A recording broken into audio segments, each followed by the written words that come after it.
When is the last time you played a horror game that stuck with you far after you had finished playing it? Maybe it was something along the lines of Five Nights at Freddy's, with its iconic jump scares. Or how about Outlast, with its iconic jump scares?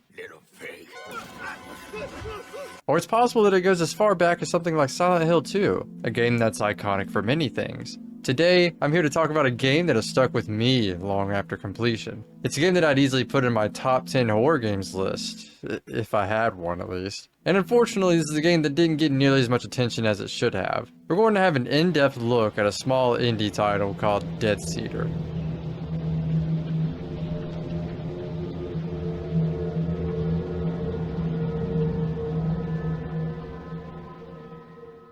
But first, a word from this video's sponsor. Me! Only me! I worked on this entire video for over a month, no actually 4 months, without a cent from anyone. I'm not even eligible for monetization yet on YouTube. So give me a hand here and support me by becoming a member of my Patreon. If not, then support the channel by helping it reach monetization by subscribing and leaving a like. Thank you! Enjoy the video!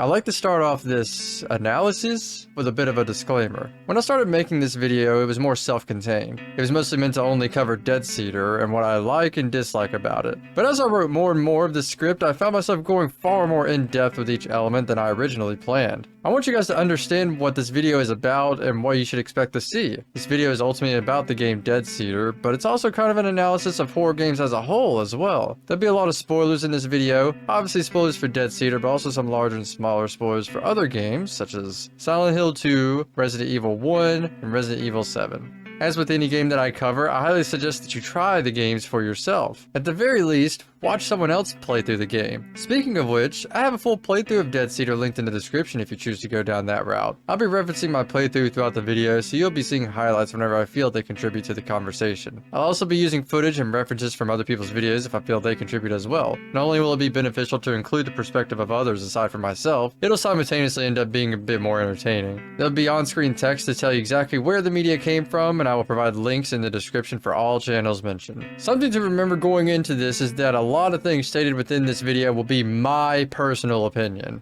At least when it comes to the subjective points, but when something subjective arises, I'll try my best to prove why I think this way.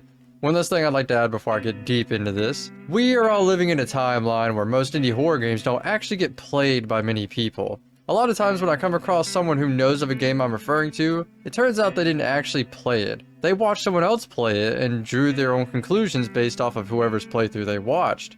There's not necessarily anything wrong with this. I did this as well for a very long time before I started playing these games myself. However, there are two rather large issues that arise from this. Playing the game and watching the game be played with commentary are two totally different experiences, and your opinions may be influenced based on the opinions of the specific Let's Player's perspective. Something I didn't learn until I started playing these games is that you really should be playing these games yourself to get the real experience. It sounds obvious when you say it out loud, but a lot of times these games are much more atmospheric and overall scarier when you're the one in control. And when you follow someone else's playthrough, you can only observe their perspective, what interests them, and their opinions. And of course, since you've experienced the same perspective, it's easy to be influenced into the same way of thinking as well. I'm rambling at this point, but I want to get one point across. Play horror games. If you have the interest and are able, then play the games yourself. Support the developers, leave them reviews, enjoy the games from your own perspective and have your own unique experience. It's a different world when you go from watching to playing, and it's something I've enjoyed doing. But regardless, to each their own. Now, without further delay, let's get this started. There will be a lot of talking points in this video, so I think it's best to categorize them and then go from there. If it seems like something is glossed over, then there's a good chance it'll be talked about at a later point in the video. The categories would be the story, gameplay, atmosphere, general scares and monsters, about the developer, and closing thoughts. Since story is first, we'll start there. We'll be going over every step taken to progress the game forward, as well as the literal story itself taking place. If it isn't clear from my last statement, this is going to spoil every bit of the game, so this is your last chance to experience the game for yourself. Dead Cedar is 100% free. There's a download link down in the description, and I highly suggest you play it before continuing. The game will take about an hour to 2 hours to complete, depending on how good you are at it. With that out of the way, let's begin.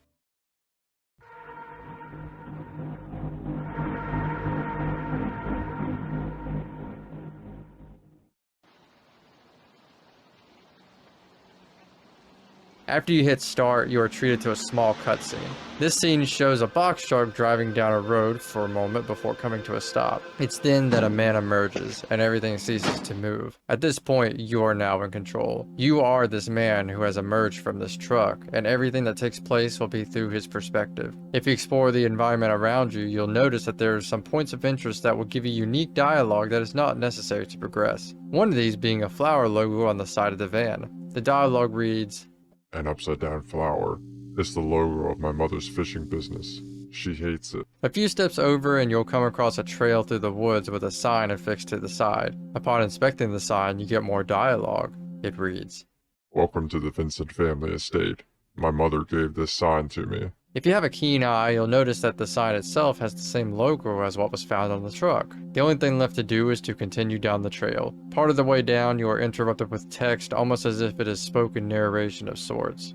It states, "My name is Jesse." This narrated dialogue is throughout the entire game and is activated once reaching specific points in the map. Most times one line will appear, then after 5 or so steps another, then another. So from here on, if multiple lines of dialogue are connected with nothing significant happening between them, then you can assume that the text was reached through forward progress. Continuing from the last piece. "Jesse Vincent. My parents named me that. I miss them. Today, Father is coming home. It's been so long since I saw him. I have to get the house in order." While all this is unfolding, it's progressively getting darker outside. After making your way down some wooden stairs, you'll be greeted to what appears to be a fork in the road, a choice. If you try to take the path with the wooden fence, you'll be stopped. "This way leads down to Mitten Creek. This is where I'd take my kid to play, if I had one." Following the other path will give you your first look at the home, presumably the aforementioned Vincent estate. You approach the front door and you'll quickly notice that it's been boarded up. You'll also find a chest on the front porch that is locked. If you follow the path to the right side of the house, you'll be greeted with more dialogue from what is presumably our character. "The shed is still unfinished. I'm going to make it look like the one my father built."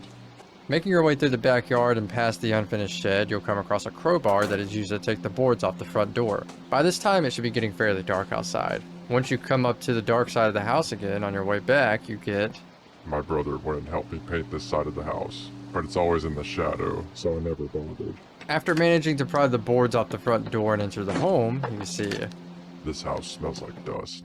It is very dark and difficult to see, but luckily there are light switches next to the front door, and they are well lit. Turning them on will illuminate the area of the home the switch occupies, and there are many switches located throughout the house. If you make your way down the hall instead of upstairs, your first room on the left will be unlocked. Once you step in, you are greeted with rather calming music. Stepping farther into the room, you'll find a book and be greeted with dialogue stating, I feel safe here.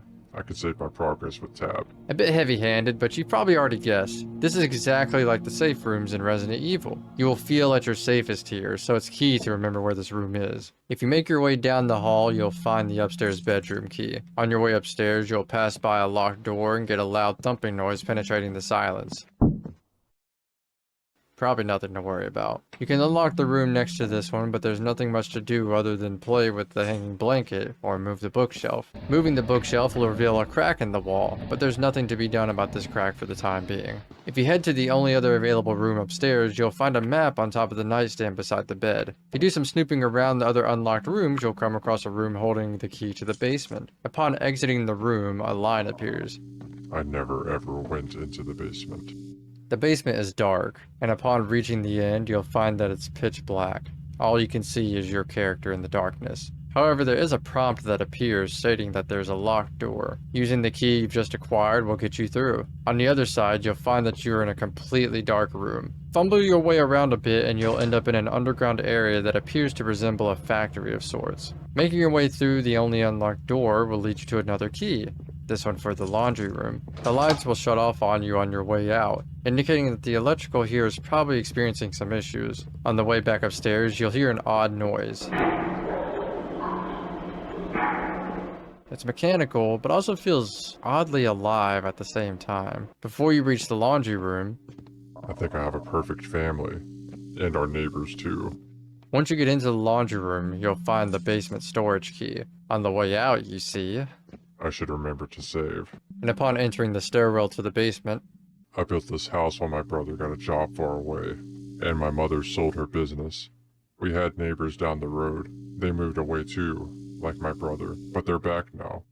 The basement storage key goes to a door on the way to where you picked up the last basement key. Inside, you can retrieve the spare room key. By the way, if it wasn't already clear, this is a massive key hunt, so just be prepared to find a lot of keys. Make your way back up and you'll notice another light go out in the room you just left. On the stairs, there will be more dialogue. I'm happy my father is coming home. It shouldn't be long. The spare room is upstairs on the left, and inside you'll find a sledgehammer. If you have a history of playing horror games, then you're more than likely to make the same connection I did. Remember that bookshelf we moved with the crack in the wall behind it? We'll be using that sledgehammer to break through that wall. But on the way to that room, you have another suspicious knocking occurrence.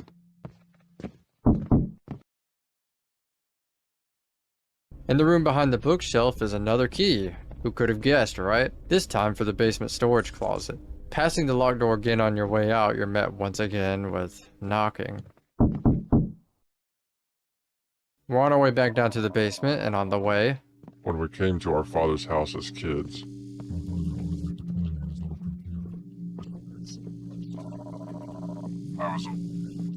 the basement storage closet is located next to the very first basement key picked up, and that means going back through where we've passed before. All lights are off. Inside the storage closet is a key labeled locked box. Remember the chest on the front porch? That's where we're headed. As you're heading out, all of the lights will be switched back off if you did turn them on before. And I mean, who wouldn't? No one wants to wander around in the darkness. If you turn on the connecting hallway light,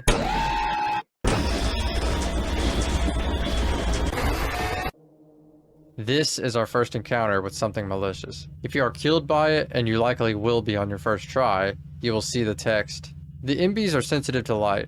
It's better to leave them in the dark, but don't get too close either. I only bring up this tooltip because it's significant. It's the only time that the enemies are given an official name, MBs. Presumably these letters stand for something, but I'll get into that later. After dealing with the enemy, you'll make your way up to the lockbox out front where you'll find the sewer key. Another key, surprising, I know. Anyways, this means we're headed right back down to the basement to find a locked door to use this on. After opening the door, you'll find yourself in none other than the sewer. Cross the water by walking on the debris floating atop the water and past the door to pick up your next item.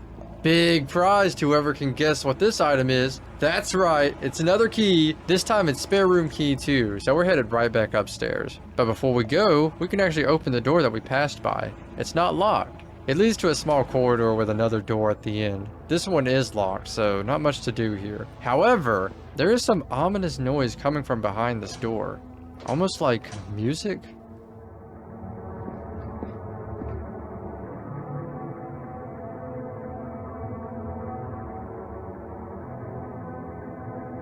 Nothing we can do about it now, so it's time to go back upstairs. Pass through the dark room we're so well acquainted with and...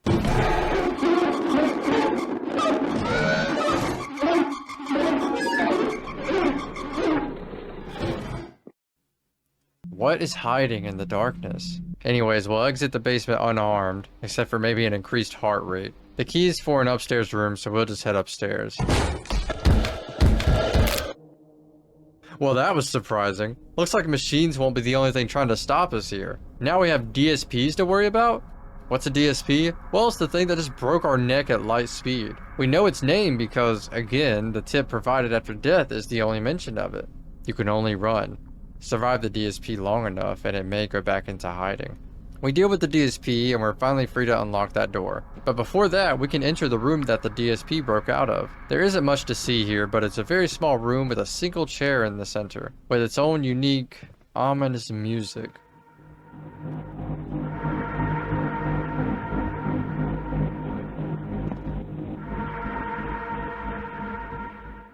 Inside the room where we found the sledgehammer earlier is where we'll find the next locked door. Unlocking the door will lead to a dark room. Turn on the light for a cool surprise.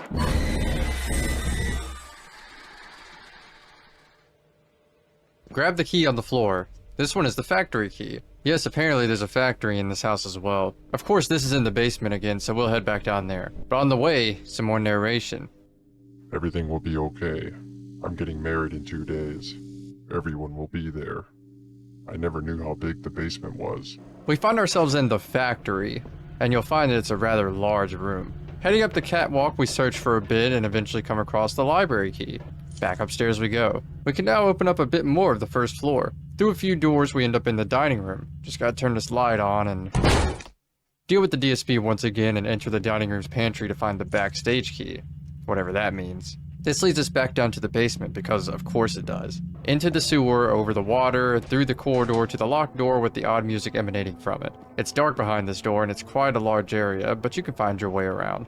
Approach the red light and you'll see that a fuse is needed, presumably to open the door next to it. Near that door is another key. When you get close to the key, you'll get an eerie perspective from inside the locked door looking out at you while what sounds like music blares. This key is for the attic, so we're going from as far down as possible to as far up as possible this time. There's dialogue on the way. As I built the house, my mother moved away and seemed to disappear, and I suppose my brother has no time of his own anymore. So I kept myself busy. I kept building my house as they left me in the dark, but Father was always there, in different places, but always there. After exiting the basement, you'll notice that things have gotten a bit more dangerous upstairs. Deal with this however you see fit and make your way up to the attic, where we'll finally find our light source, a hard hat with a headlamp. You can also step onto the roof and find the control room key. We're headed back down to the basement once again. I never ever went into the basement.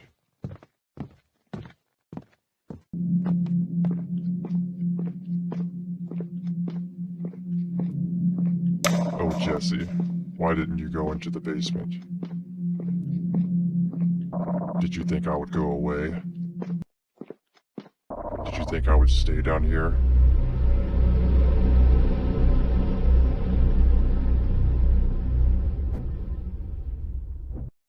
We finally get a look at what's been in this dark room the entire time. It's a bloody mess, literally, but we must move on. Back in the factory, we can open up a locked door to the control room and activate a switch that will open up an area on the catwalk. It's at this point that all of the electricity goes out in the house, so we must rely on our source of light, though it's a bit faulty and requires a good smacking to get working again once it goes out.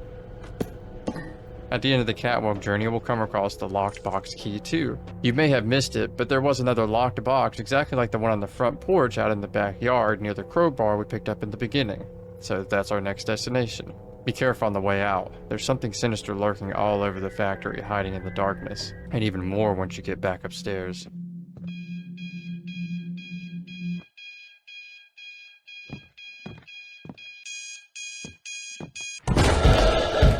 On the way outside, you can use your headlamp to get a good look at the unfinished side of the house that's always been in the shadow.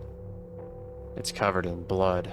Inside locked box 2 is the key for the third locked box. There isn't much to go off of for where this next box is, but luckily the description on the key tells us exactly where to go. We're going to the hidden room we opened up with the sledgehammer earlier, but on the way you'll find that the entire backyard is littered with MBs. After navigating through that dangerous maze, we can head upstairs and open the box. Inside will be the fuse that we've been looking for, lit up almost as if it's a saving grace of sorts. Once we grab it, we're on our way back down to the sewer, but before we can do that... Alright, now that's over, let's just save and...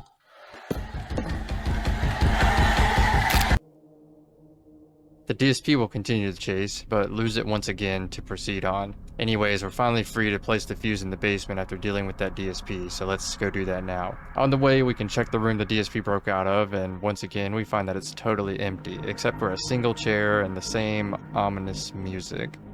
Place the fuse, and the door will open, and the lights will come on, revealing what appears to be a stage. Sometimes you don't get what you want, and you shouldn't.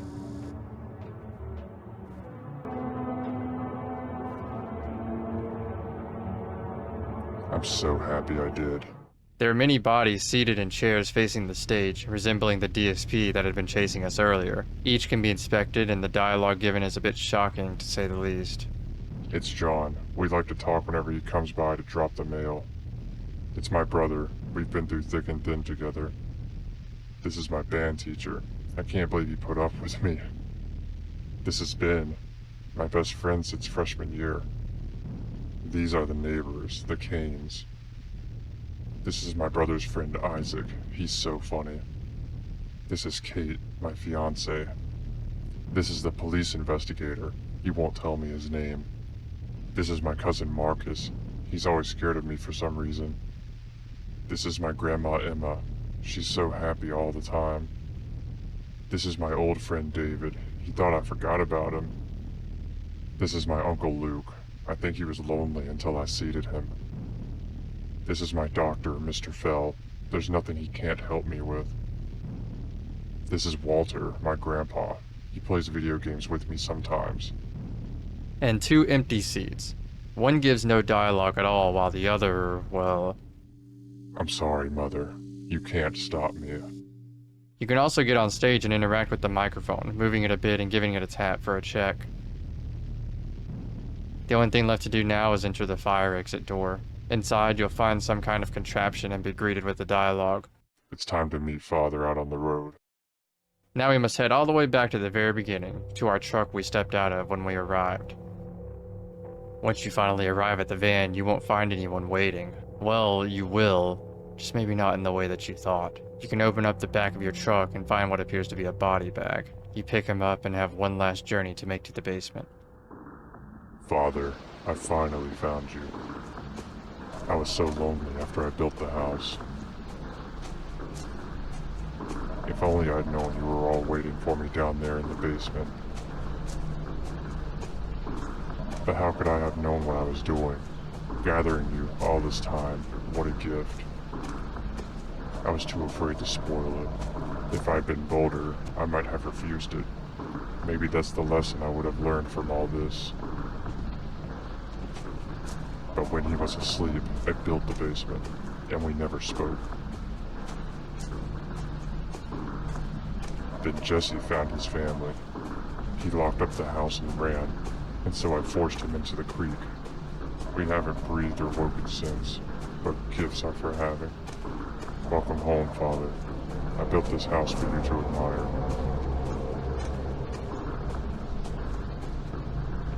That's what I want. That's what you'll do. And that's my gift. I have another metal body for your soul to squirm in. It's waiting for you. Nothing can change that.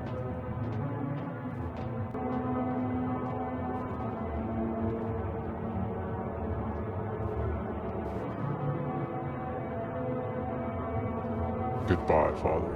Welcome. The show is just beginning.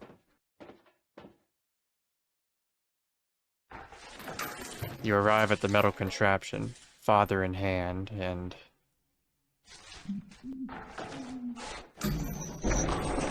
he plays father on the contraption. He then wriggles a bit. He's still alive. The platform then lowers him into a void we cannot see. After a moment, something blows our character back. He then asks, Father? as if he's surprised by what's happening. A large red hand emerges from the hole and reaches out towards the camera. Then, outside of the letterboxing. After this, everything goes silent. The music stops. All of the seated bodies in the other room are gone.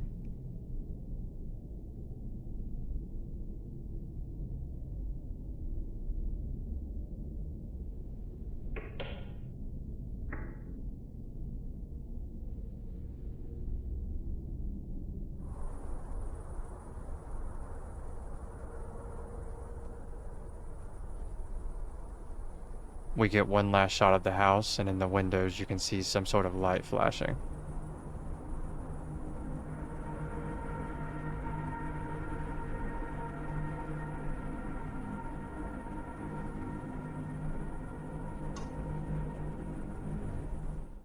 There's one final message at the end before being returned to the title screen. And if you had another head, couldn't you see twice as far? So the devil said. And that's it. That's every bit of what needs to be done to get through the game, along with the dialogue shared throughout. Now, my thoughts on it all. I've tried to reach out to the developer to have an interview and ask some questions, but unfortunately the developer has not responded to me, so I have to base everything off of what I think happened. So I invite you to draw your own conclusions about the story based on everything that's happened. If you didn't manage to piece it together, there's a pretty big twist going on here. The twist isn't anything crazy, but my first time playing it really caught me off guard. I feel as if the game managed to sneak the twist in there in a very subtle way, and I think that's pretty genius. The twist is that the person we're playing as has some issues of some kind. He's been gathering the people closest to him and burning them? I'm quite unclear on exactly what he's doing to the bodies, but to put it simply, he's killing them and placing their bodies on chairs in front of a stage, possibly planning some kind of performance once everyone has been gathered. There was mention of a wedding in a few days, so this could be what this is for, though the fiancé is among the bodies in attendance. This twist is subverted by the narration dialogue throughout the game. The first line of dialogue says, My name is Jesse. This immediately makes the player think that this is being narrated by the character we're playing as, so all the dialogue going forward is meant to be taken as if it's from our guy's perspective. Makes everything feel as if what's happening is new and sinister to our character. For the better part of the first half of the game, everything is actually being told from the perspective of our character's brother, from my understanding at least. And we change to the perspective of our character when we get the headlamp and finally see the bloody dark womb room pass through so many times with the line, Oh, Jesse, why didn't you go into the basement? Though it can be tough to catch on to this, I missed it my first time playing. I feel it becomes so much more clear once you finally enter the backstage and start to hear the commentary on how each of the bodies are related to you. This twist really struck me hard, and it totally threw me for a loop. The last thing I was expecting in this game was a twist, and it was done so darn well. It came off very psychological, and though this game has a lot in common with Resident Evil in terms of gameplay, this moment immediately brought me back to the first time I experienced the twist in Silent Hill 2.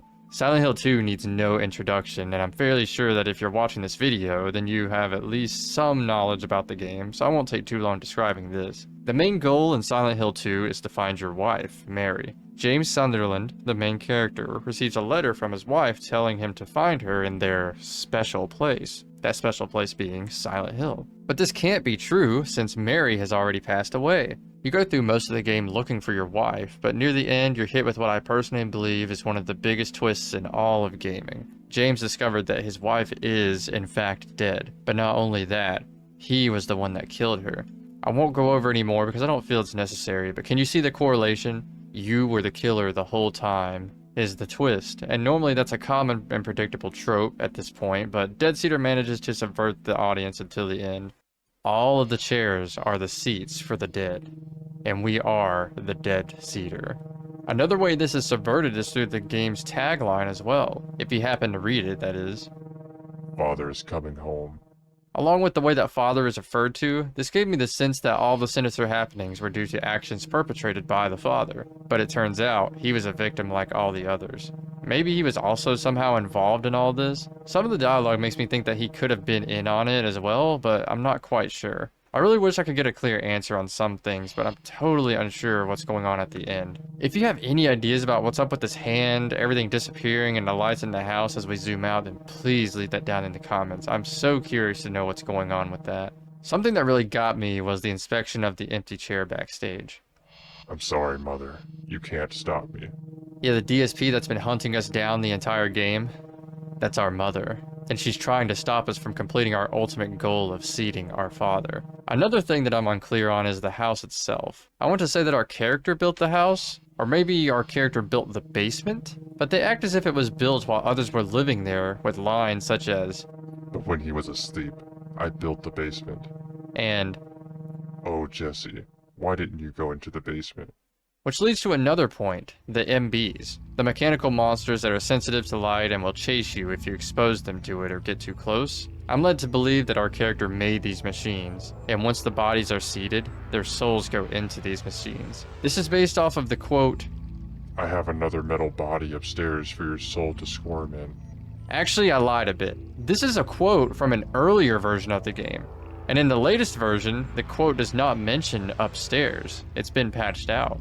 And there is one MB out of commission conveniently upstairs right before the attic. Also, it's never officially made clear what MB stands for, but my best guess would be metal body, based off of the same quote. At one point during Jesse's narration, he states that the computer his brother played on scared him. So I believe that he saw an MB and that's what he was afraid of. This is also a point where I think the father might have something to do with this. The quote states that he and his brother would visit father, and his brother liked to play on his old computer. Not sure if this is dad's old computer or that it belonged to his brother and it was just kept at the father's house. The only thing I'm totally unclear of is the hand that reaches out of the hole at the end. I just don't understand what's going on. Our character states father ? As if somehow this has something to do with his father, but I'm just not sure enough to say with enough confidence that this is exactly what's happening. So basically our character had been planning this for a long time, it seems like. That's pretty much all of the story I wanted to cover, unless I'm forgetting something, but I've went over the script so many times, so I really should not be missing anything. The story is fairly simple, and it's not perfect, but the way it's told is quite smart, and I appreciate the care given to attempt to tell a unique story. That about does it for the story section, so let's move on to the next.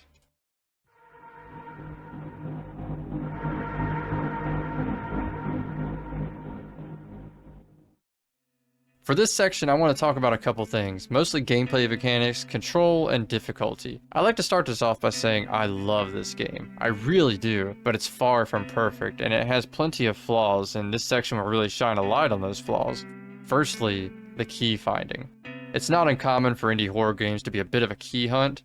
Find a couple keys to open up locked doors and ultimately progress through the game. It's a simple way to have obtainable items, have a reason to find said items, and also have those items help you progress. Though it's frustrating that this is all the game is when it comes to progression. So I picked up a key to go get a key to get a key. Could have just mitigated this whole process by just giving me one key. It gets tedious very quickly, and most of those keys are located on opposite ends of the map from each other each time you get them.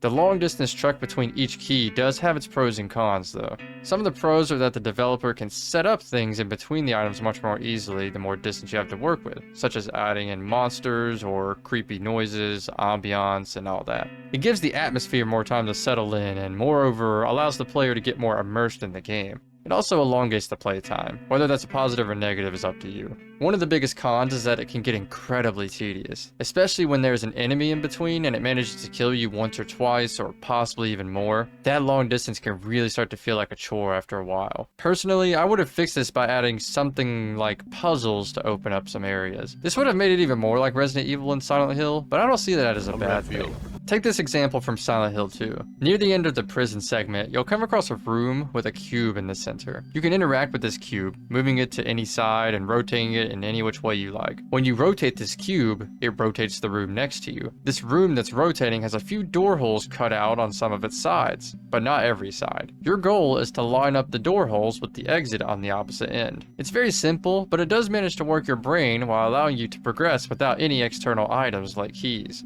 Even something as simple as a note with a number combination, then later a door with a keypad would have sufficed. It's technically the same thing as finding a key, the note itself being the key, but the extra step here is having to use your brain a little bit. To either remember the number, or possibly even check your collected notes for the code if collecting notes was a mechanic in the game. Anything to break the monotony of finding keys and locked doors to use them on would have been welcome. The developer themselves even states that the game is an unabashed key hunt, so I'd like to believe that they want us to focus less on the key finding mechanic and more on everything else. Though that doesn't just make the key hunting issue suddenly vanish. Another point I want to mention on this subject is the hint system. It's basically a here's exactly what to do button that the player has access to at any time. I'm torn on its inclusion because on one hand, getting lost is not fun, and the more frustrated you get in a horror game, the less scary it will be.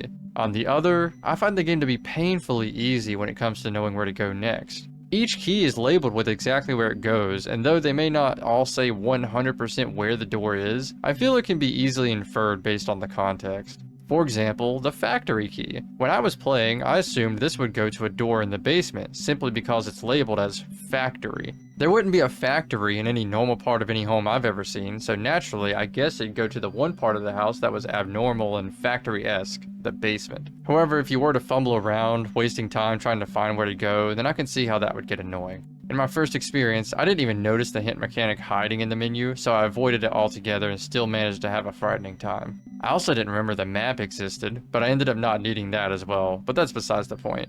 Oh yeah, I completely forgot to mention that there's a map you can find. It's very similar to the maps you can find in the Silent Hill and Resident Evil games. The map labels each room in the upper section of the house, so if you needed any help finding a room that wasn't in the basement, then you could just look at the map. But why look at the map if you can just click the hint box instead? That's my big point here. I think the game is far too easy in terms of what is needed of the player to progress, that adding a hint system feels almost insulting to the player's intelligence in some ways. But I do totally understand that getting lost is just straight up not fun, and others may not have as easy of a time getting around as I did. Okay, I like how the game gives hints. The hint is to navigate the basement, and I don't think we tried this. We didn't. I thought it was a part of the wall, guys.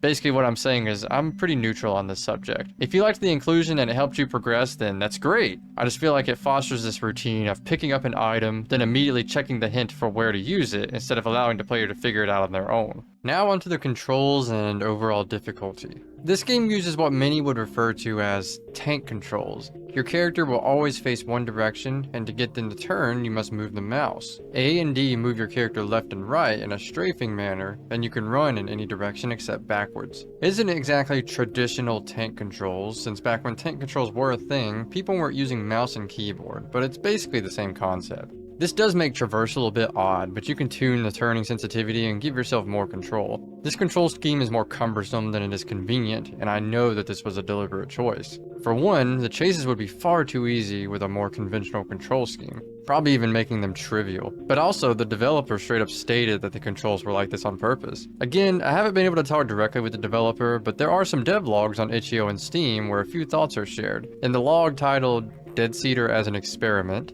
The mouse and control tank movement is not new, but Dead Cedar depends on it. Of course, some players found this type of tank controls frustrating. Although it is interesting that rather than taking control away from the player, which is usually what causes the most frustration in any game, this mouse control scheme gives more control to the player, allowing them way more precision. It's too much power. Against the MBs, which are basically light-sensitive landmines, to navigate through Dead Cedar feels like another horror game we all played as a kid. and the developer here is speaking of the board game Operation. I have to agree with this point. I feel that the control really adds to the terror of the game. When a monster suddenly appears and you have to immediately run the opposite direction, it can take your brain a moment to remember exactly how to do that. You have to take note of your orientation and position in the world while trying to remember what will get you away from that threat. It's a very short moment, but for me, that moment is pure panic. How about your first encounter with a zombie in Resident Evil? Or maybe the first time you're forced to deal with a monster in Silent Hill 2? Both of these instances had me panicking the first time I played them. You have to beat the thing with your stick in Silent Hill, but in Resident Evil, you have a choice to either deal with it yourself or simply run away and let your partner take care of it. Either way, you have to make those decisions in a moment of panic where too much hesitation could lead to your demise. Down this way is where I need to go and up the stairs. Whoa! I've always been a big advocate for tank controls in horror games for this very occurrence. That panic that I feel when I'm fighting the game to get away is something I think should be explored more often in horror games these days. However, there is an opposite end to this spectrum. There are many people who go through the same situation I just described, and instead of being more scared by them, they end up becoming frustrated. While I don't agree, I do understand the argument. Why should it be a challenge to move around and escape? Why can't I freely control my character? I've made up these arguments obviously, but I'm certain that these are the opinions shared by those who would be opposed to tank controls. Honestly, it's a fight that I think can't be won by either side. As I mentioned earlier, if Dead Cedar was as easy to control as, say, any FPS game, then the tension in the chases would be reduced by a drastic amount. The chases would hardly have any reason to exist, at least from a challenge perspective. Surprisingly, there's video evidence to back this up. The developer made a short video of Dead Cedar in first person, and this happens to take place during a chase with the DSP.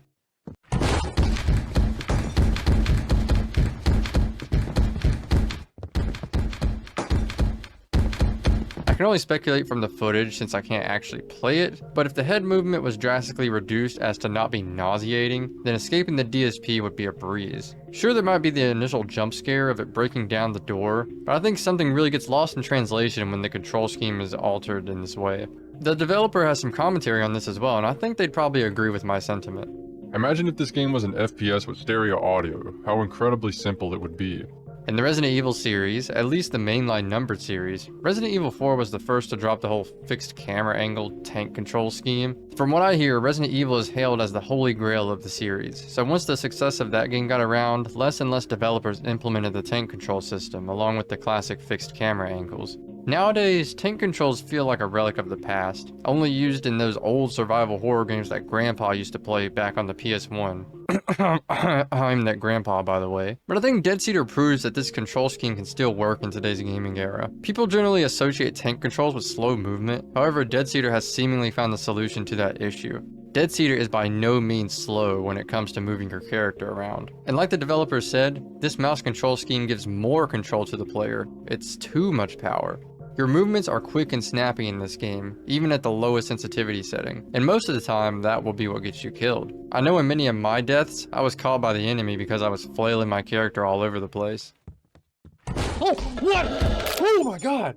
At this point, I've completed the game upwards of 6 times for this video, and I'm sure by the end of it that number will be much higher, but I can confidently say that once this control scheme is mastered, it feels great to use. I believe a lot of people will blame their deaths in this game on the controls, and that's totally fair, but there is a point where I got good enough at the controls where I simply could not blame the game for my losses. And actually, that makes for a great segue into the difficulty section. Difficulty in horror games is a tough concept to approach. You want your player to feel as if they are in danger, but at the same time, you don't want them to constantly die over and over. There's a fine line that horror games need to walk to truly invoke that fear properly. The level of frustration felt when death is too common or too punishing can easily take the player out of the experience. Take this clip of mine from a game called Lilith's Curse. Oh god, hey! Oh, good thing he moves slowly. Oh, there's 2 of them. Yeah, I died. There was nowhere to go. You're starting me all over?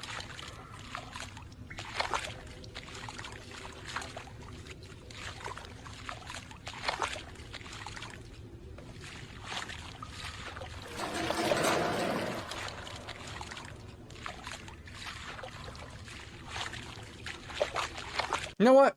I'm done. I don't want to play this anymore. You want to know why? Because I don't remember where the batteries are, and I don't want to wander around in the freaking dark for another 10 minutes just to get trapped again and probably die again. In the moment of panic, I missed the tip at the top telling me to hide in the coffin. And what was my punishment? Starting the entire game over. Nothing more scary than losing large investments of time, right? Conversely, a game with no threat of danger is not going to be quite as scary either. There's a certain genre of games that I would consider to be true walking simulators, or at the very least, haunted house type games. I liked it. I actually did. I mean, it did have a very much so haunted house, walking through, things are happening, on rails type of feel. But that didn't mean that it was bad. Games where you traverse areas and scary situations happen and are flung at you, but nothing ever actually endangers you. I say that in a way that comes off entirely negative, and that is absolutely not the case. There are many games where you're never in danger, yet you feel as if something could happen to you at any moment. It takes a smart developer to hide the fact that nothing will harm you while simultaneously making you feel as if you could be harmed at any time. I'll analyze that situation a bit later in the atmosphere section, but before I get carried away on another tangent, let's talk about how that plays into classic survival horror and more importantly, Dead Cedar. Difficulty in these types of games tend to rely on a few things. Total health of your enemies, how much damage said enemies will dish out if they manage to hit you, and scarcity of ammunition for weapons and health restoration items. Generally, these are the big changes that will happen in classic survival horror games to make them harder if put on a higher difficulty. However, as much as Dead Cedar draws inspiration from these types of games, its survival elements are severely lacking. Actually, they're basically non-existent. You don't get a handgun, or a shotgun, or a knife, or a grenade launcher, or a stick, or a flamethrower, or a great knife. You get nothing. Nothing to deal with the monsters that want to harm you. All you can do is run from them or avoid them entirely. Amnesia popularized this inability to fight back, and combining that with the classic survival horror style works very well. Though there are still many people who would rather be able to kill the monsters that are chasing them, but once again, a lot of horror is subjective. You'll have many run-ins with enemies in Dead Cedar, and you have to deal with each of them differently. There are 4 unavoidable chases with the DSP and a whopping 0 encounters with MBs if you play your cards right. Or you'll have many encounters with the MBs if you don't get the hint that they don't like the light. Or you're like me and accidentally step too close to them. What? Regardless, the difficulty when dealing with MBs can range from a resounding 0 all the way up to 10 if we're using the traditional 0 to 10 type scale. They activate with a loud noise and pause just long enough for you to recognize your mistake before giving chase. If you're fumbling with the controls, you're likely to run into them head first, or possibly into a wall, thus leading to your doom. I've watched a lot of other people play this game, and 9 times out of 10, if an MB is triggered by accident, it leads to death. However, anytime one is activated knowingly, then 9 times out of 10, the player survives.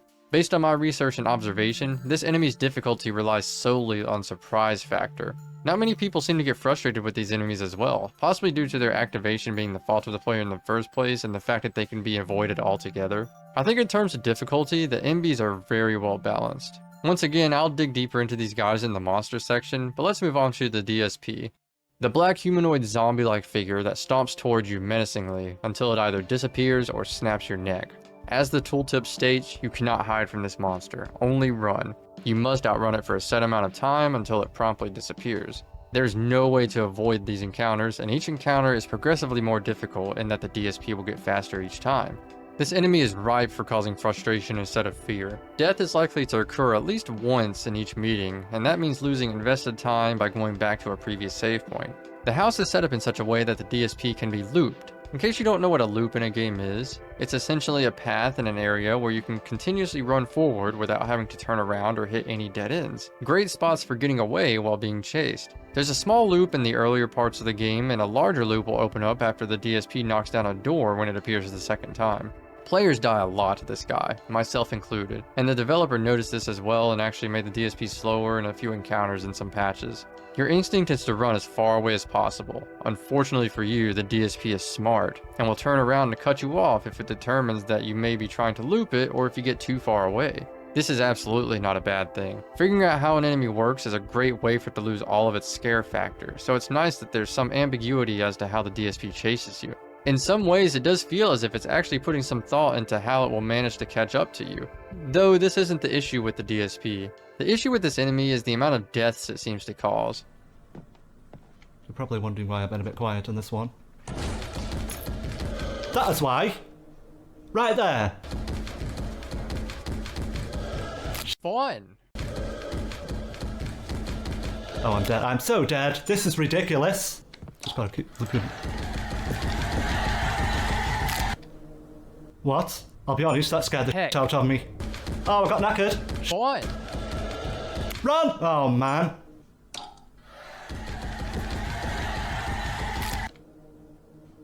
Okay, what am I missing here? Oh, what the Freak! Wait, I can't run? So I just have to run without the torch there? Is that what you're telling me, game? This might be it for this game. I might have to leave it here. Can't leave it. Oh, Fun. why have I run in here? I'm never doing that. That can't be done. No, not that way. Oh, Heck. Gosh darn. Here, Sean has died to this thing many times. You can literally watch what happens to players when they are killed too many times in a horror game in real time through him. During one of the first encounters, he states how much that experience scared him. Then after some more deaths, you can see the frustration start to set in. Even to the point of Sean mentioning that this might be it for this game. Meaning that he feels as if the task is too difficult and may not even be worth overcoming. This is the feeling you want to avoid causing in your players when including death in your horror game. It is such a difficult balance to strike. You want your players to have consequences for their mistakes, but making something too punishing can ruin a good experience. I personally feel as if everything about the DSP is completely terrifying, but no matter how scary a monster is, you'll get frustrated if you keep dying to it. Anger will always cause any fear to be washed away. Any built-up tension and atmosphere is demolished and needs to be rebuilt all over again. Ah! A bullshit! Fun! Ah, bull! 10 minutes! Bam! That's good level design right there. It took me 10 minutes to get through from there to there. The only way to go through is through this sidebar area. And you have to just get lucky to not have that thing push you off. That's poor level design. Just plain and simple poor. Breaks the rhythm. It's very hard to discern what the developer wants you to do. There's no clear objective. And it took way too long. It broke all the immersion you created. Good job!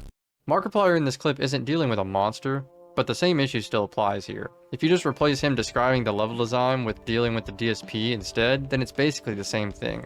Anything that's impeding progress for extended periods due to either not knowing how the developer wants you to deal with a certain situation, or a situation simply being too hard is not fun, nor is it scary. Of course, what's fun and what's scary is subjective. However, I don't think there are many people out there who have a good time failing at something over and over. Actually, getting over it type games like Only Up are doing fairly well these days, so maybe I'm just wrong here. To put it bluntly, it makes it feel like you're wasting your time. As Mark described in the clip, it breaks the pacing, breaks the atmosphere, breaks the rhythm, it breaks it all. When making a horror game, you want to avoid this issue while still having some sort of threat. I think Amnesia sheds a little light on this issue in a very literal sense. If you die continuously in an area, then you'll respawn with that area being lit up as to help the struggling player progress. I'm not exactly the biggest expert on Amnesia, so feel free to correct me on points about it if I'm wrong. But what I'm trying to get across here is that Amnesia solves this issue by making it easier for the player that struggles. I think something could have been done to make the DSP encounters more bearable for the players who died many times to it. I'm no game developer, so I have no idea how easy this would be to implement, but my suggestion would be to make the DSP ever so slightly slower each time you die to it. Preferably a subtle enough change in speed so that the player doesn't even catch on. Have you ever played the game Dead by Daylight? I'm honestly terrible at it, but it's a game where survivors try to escape from a killer, to put it in the simplest terms. The killer speeds are slightly faster than the survivors, but not all killer speeds are the same. This is to compensate for abilities such as having ranged attacks. Their differences in speed are so subtle that it can be hard to notice. But with slower killers, it can give survivors just enough time to make it to that next pallet or window and narrowly escape, where a slightly faster killer would have caught up to them. All that to say that subtle changes in speed can make a massive difference, and the speed change doesn't even have to be significant. It keeps all of the tension while giving the player an easier time overcoming the obstacle. I don't know if many horror game developers understand this, but you do not want your players to die. Or at the very least, you do not want them to die over and over. You want the game to be easy with the illusion that it's difficult. This is an example off the top of my head, but imagine this. A scripted chase with a scripted result. You set up a chase where the player thinks they narrowly escaped. However, it has actually been set up by the developer so that you narrowly escape every single time. Maybe the monster slows down if it gets too close to you and the way out is very clear to the player. That way, you'd have to really be dropping the ball to actually lose in this hypothetical situation. The player will escape thinking that they almost died, but in reality, they were never really in that much danger to begin with. The illusion of difficulty. One great example is pretty much any AAA horror game with a very hard difficulty. Let's take Resident Evil 7's Madhouse for example. On lower difficulties, the game can be tense and in some moments even downright scary. However, the entire point of a setting like Madhouse is to kill you. So you'll die again and again and again. Personally, I don't find this to be very fun, but the main point is that it certainly isn't scary. Instead of being fearful, you'll either be annoyed or planning each and every encounter out down to its finest details. Some people could find this kind of gameplay to be enjoyable. It's a challenge, and I'm a fan of challenges myself for no reason other than it feels good to overcome a difficult obstacle using my skill and game knowledge. Though the challenge itself can be fun, I'm doubtful there's anyone that would go as far as to call it scary, which is my biggest point here. High difficulty and horror just doesn't mix well to me. One last thing I want to touch on is something that I think belongs in this section. It's about bugs and glitches in horror games. The subject doesn't fit very well into any of the other categories, however bugs and glitches can make a game more difficult, and unfortunately Dead Cedar has a big one that was never fixed. Remember Sean, whenever he died to the DSP over and over? Well, some of those deaths were not his fault at all. Wait, I can't run? You see that? You see what's going on right there? He's stuck running in place after fixing his light source and is unable to get away. I actually had this happen to me as well. It's a bug that happens when you fix your light with the F key and are preemptively holding sprint before it finishes fixing. It'll cause you to run in place indefinitely until you stop moving entirely. This is obviously something that is not intended to happen, but it's unfortunately an occurrence that can happen quite often and completely break your immersion. Most games have issues like this, and with indie games made by one person or a small group of people, it's bound to happen at one point or another. It sucks when it happens in any game, but horror suffers the most because for horror to work properly, it needs to evoke that emotion of fear. Wait. What happened? I blinked when the thing came near me, so now I can't see. I'll try one more time. I will. I'll try one more time because I want to give this game a fair chance.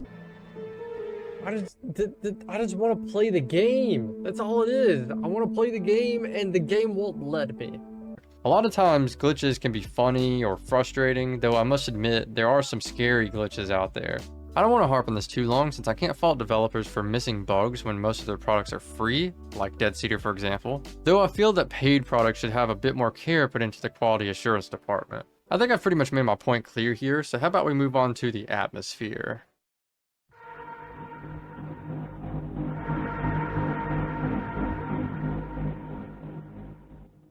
So what exactly is atmosphere? Well, by definition, it's the pervading tone or mood of a place, situation, or work of art. Basically the overall vibe of something, if you will. What was in here? Where he was?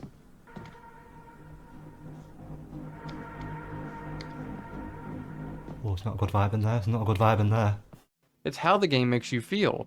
Nail the atmosphere and you can create such a heavy sense of fear and dread that it can cause your player to not want to move forward. My gamer instinct is telling me to move forward, but my wimpy baby instinct is telling me to run away. But the player must persevere through their fear in order to progress through the game. This is the push and pull that is crucial for a truly scary experience. While researching this subject, I came across a great explanation for what I mean on Reddit. Think of all the sounds your house makes when it's settling at night. Creaking floorboards, window frames cracking, the scratching of mice, the boiler gurgling and releasing pressure, doors creaking as they move in a draft. Things that make a player want to investigate, but at the same time not want to investigate. What makes atmosphere? That's where it gets a bit more complicated. Most elements of a horror game can contribute to the overall atmosphere, but I feel the biggest elements are the sound design, art style, and lighting, or lack thereof. Dead Cedar knocked it out of the park in every category, but especially the sound design. I'm the type of guy that likes to save the best for last, so let's take a look at these subjects in order of what I believe is least important to the most. And we'll be starting with the art style. Let me define this concept before I get into it so you can understand fully what I'm talking about, as it could be misinterpreted. When I say art style, I mean the chosen visuals to represent a world. From hyper-realistic to downright cartoony, any can work to create a horror setting. I don't think this matters all that much as long as the rest of the game works around its chosen style. There's actually a lot of freedom for creativity here that I believe a lot of developers don't take advantage of. You can make a game that looks like every other horror game you've ever seen, or you can make something like this. You can easily pick this game out of a sea of horror games and it still keeps all of its horror elements intact. Dead Cedar uses a lower resolution style on purpose. This game doesn't look hyper realistic and it's not supposed to. Everything is pixelated and the models are blocky, especially that of our main character. This could be due to limitations, but I believe it's a stylistic choice. A choice made to play off the style very commonly used in the PlayStation 1 era of gaming. And as we all know, that's where survival horror really got its start. I also don't want this to get misconstrued as graphics. Graphics are a whole subject that I have a lot of strong opinions on. Once again, this is very subjective, but I'm of the belief that less is more when it comes to graphics. Something about these new AAA horror games that doesn't appeal to me very much is the extreme focus on realism. On paper, it makes sense that the more true to life an experience is, the scarier it will be. Though when experiencing it, I find that it causes more problems than it fixes. One issue is that games with a large focus on hyper-realism also need to follow more rules, thus limiting themselves. A good example of what I'm talking about is something that happens in Resident Evil 7.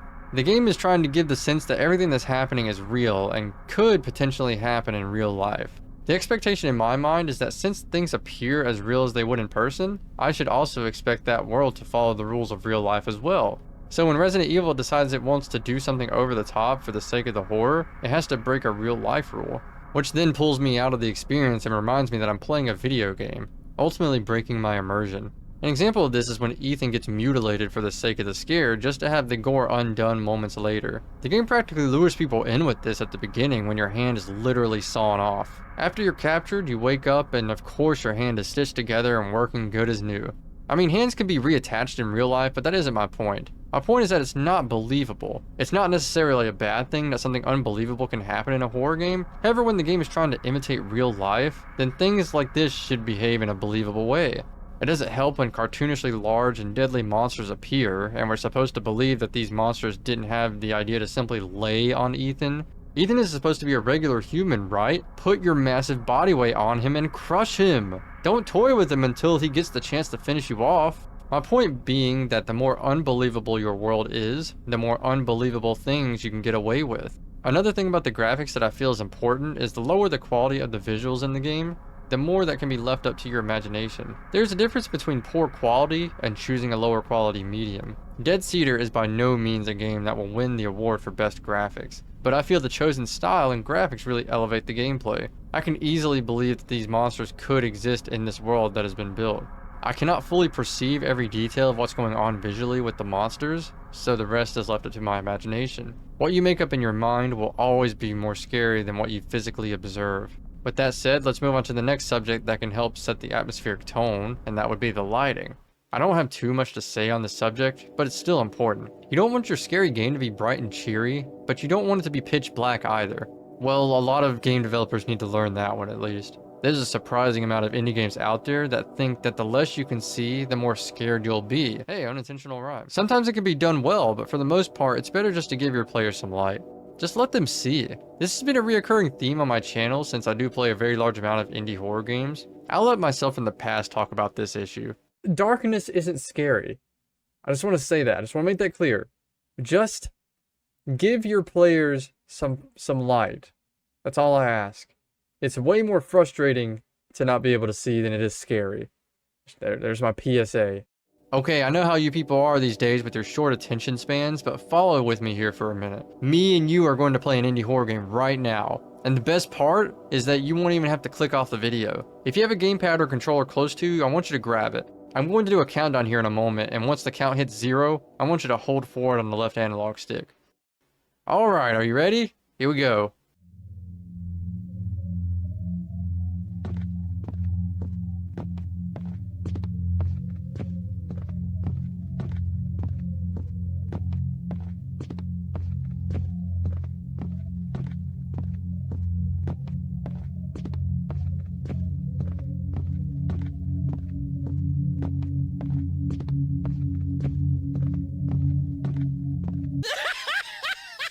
If you followed along, then congratulations! You've just had a very common indie horror game experience. I'm not exaggerating here. There are games where they literally throw you into pitch black darkness and expect you to be scared by it.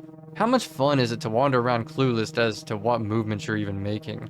I'm sorry, I got on a bit of a rant there, but it's a subject that's near and dear to my heart, okay? Alright, getting back on track. You don't want a bright and cheery atmosphere for your horror game, but you can't put them in darkness either. A good medium needs to be struck. Good lighting is one of those things where when it's done right, you won't notice a thing. But when it's done wrong, things simply won't feel the way they should. Light generally indicates safety. So naturally as a developer, you'll want to darken areas where you want your players to feel more in danger. Your mind can play tricks on you in the dark. Darkness is where mystery lies, and nothing is more frightening than the fear of the unknown. I want to showcase a few compelling and unique ways that Dead Cedar uses lighting for atmosphere and to build tension. In the beginning, you start in the daylight, but after a short amount of time, the day will slowly turn to night. If you aren't directly paying attention to it, it can take you by surprise. The first room in the basement at the bottom of the stairs is pitch black for most of the game. It's a room that you're forced to traverse through many times to progress the story forward. After grabbing the headlamp later, you can finally see what's been hiding in the darkness the entire time. A tarp covering a mound of sorts, blood all over the floor, bloody handprints on the walls, and a subtle detail that I really like. A single chair. Another dead seat, if you will. You've been practically touching this bloody mound for most of the game. When you finally see what's been hiding in the dark, it can be haunting. In the beginning, there's a moment where you walk along the side of the house to get to the backyard. On the way, you'll notice that side of the house is exceptionally darker than the rest. So dark that you cannot see the wall. There is commentary on this as well. They never bothered to paint the side of the house since it's always been in the shadows. But after you grab the headlamp, you must return to the backyard one last time. And that's when you can shine your light on the wall, and that'll reveal that they did eventually get around to painting the wall. However, they chose to use blood rather than paint. Another thing Dead Cedar has done well is work the lights into a full-on game mechanic. We've already talked about how one of the enemies are sensitive to light, so once you learn this fact, you'll be much more aware of which lights are active. The game will turn off lights that you've previously turned on. Some will turn off after leaving the area, others will turn off ominously in the background, and some will turn off right in your face. You may opt to leave some areas dark as to not alert any MBs that may be lurking in that darkness. Another use of the lights turning off happens during the chases with the DSPs. If the DSP enters a room or hallway where a light is on, then the light will malfunction. A decision that I can only speculate was made to increase the difficulty, making the player rely solely on sound to indicate the position of the DSP. Or it could have possibly been made to make the player have a harder time getting a good look at the DSP, shrouding it in darkness and once again playing on the fear of the unknown. Except this time you know what's in the darkness, just not exactly where it's at in the darkness, allowing the DSP to sneak up closer than you may want at times. One last use of the lighting in the game is the flashlight, or the headlamp, the hard hat with a light, whatever you want to call it. The way the movement works is that you use your mouse to rotate your body. However, moving the mouse up and down moves your head position up and down. Coupling this with the headlamp gives you much more control over where you position your light. This is also a decision made to make a bit of a game out of the MBs. Even though the power in the house goes out shortly after obtaining the light source, the MBs are still around and they're still sensitive to light. If you know one is around, then you must tactically avert your light away from them. If you accidentally shine your light on them, you have a short moment to redirect the light away before alerting them. It's a fun interaction and a unique way to play around the dangers within the game. Before I move on to sound design, I want to mention some ways I think Dead Sitter uses light in a poor way. I believe the biggest crime committed here is the aforementioned basement room that's completely dark. It's kept this way for the big reveal later on, when you have the headlamp and you can see that you've been walking by a bloody mess the entire time. However, it's quite easy to get stuck running around inside this room due to not being able to see, and getting caught up on the objects in the darkness. The biggest issue I had when I played is that I was fully convinced that I was not supposed to be in this area yet. Oh my god. I don't think I'm supposed to be down here. Oh no, this is what I was afraid of. Okay. Let's go find a light source first. That I was supposed to have received a light source before moving forward through the area. Instead of progressing through like I was meant to do, I turned around and looked all over for a flashlight. I checked everywhere possible until the walk through the darkness was the last thing I could possibly do. I feel something could have been done with a different camera angle or maybe a small amount of light. Anything to let the player know that you can in fact make it through this area without a light. Aside from a couple questionable light switch locations, I feel that there aren't too many big offenders here. Lastly, and most importantly, sound design. I've held the opinion that sound is the single most important element in a horror game. Good sound in a horror game can go easily unnoticed, but it's another case of if it's done well, you're less likely to notice. Poor execution can easily be picked out and can even make experiences far more comical than scary. Hi, Billy Whoa! Mays here. Sounds that just don't fit the mood or the situation or the game overall. This is another moment where you have to strike a balance as the developer. You can't use too many sounds at once, and you don't want the game to be deathly quiet either. Now don't get that misconstrued. Quiet can be used tactically to enhance the atmosphere as well. This element can be categorized into two different groups: music, or the ambiance, and sound design. If you're looking for a game that uses both masterfully, then I'd once again have to suggest Silent Hill 2. So many locations give such a heavy sense of dread simply due to its combination of visuals and sounds.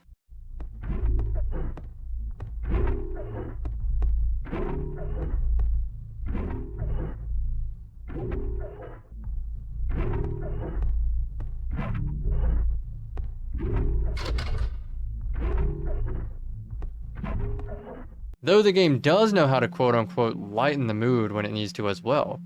This town is full of monsters. How can you sit there and eat pizza? There's a very clear and easy example of what I'm talking about that the Resident Evil series is known for popularizing: the safe room. Now I'm sure you all know about the safe rooms that I'm speaking of, but just in case, let's cover them. The safe rooms are, well, safe rooms. They are places in the game where no harm will come to you. Plus it's an area in the game where you can save the game, or in some cases use a storage box to manage your inventory. These areas are not labeled with a neon sign with bright lights that read the words safe room. If anything, you'd never be able to tell from the outside that this room will be different once you step through the door. Though once you enter, it may take a moment, but you'll begin to feel safe. The environment is often warm and inviting, at least compared to the rest of the game. And of course, there's the music.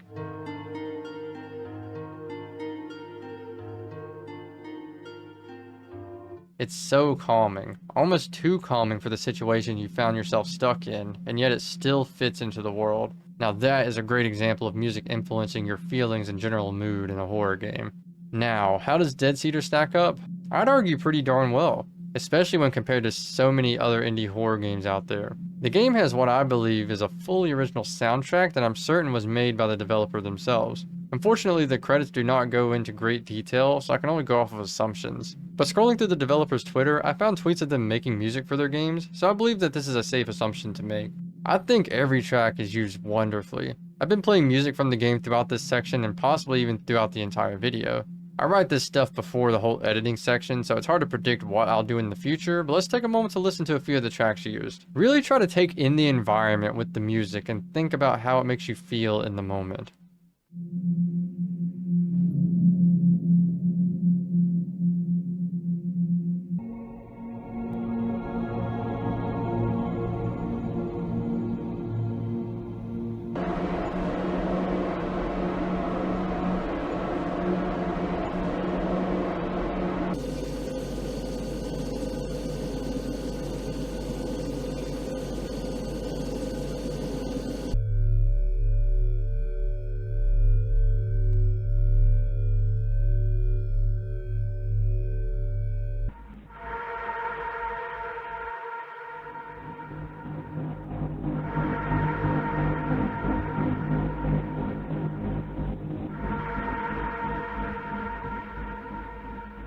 My absolute favorite track is the backstage theme. Whatever's being played through the loudspeaker on the stage. It is so haunting, but almost in a catchy way.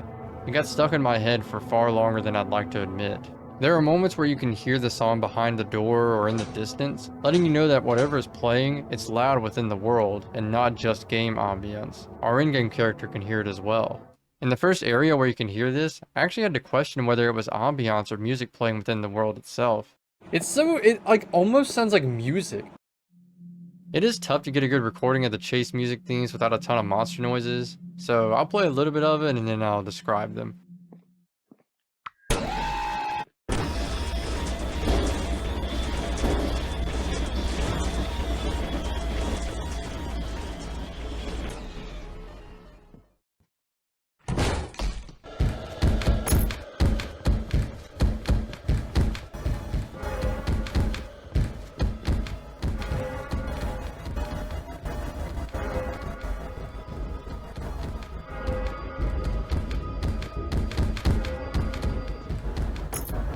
The MBs and the DSPs each have their own unique themes. The MBs have chaotic and fast electronic sounding notes that give off the feeling of what you imagine people thought computers would sound like before they became so common. It's intense and puts you on high alert immediately, as if the music itself is telling you, run.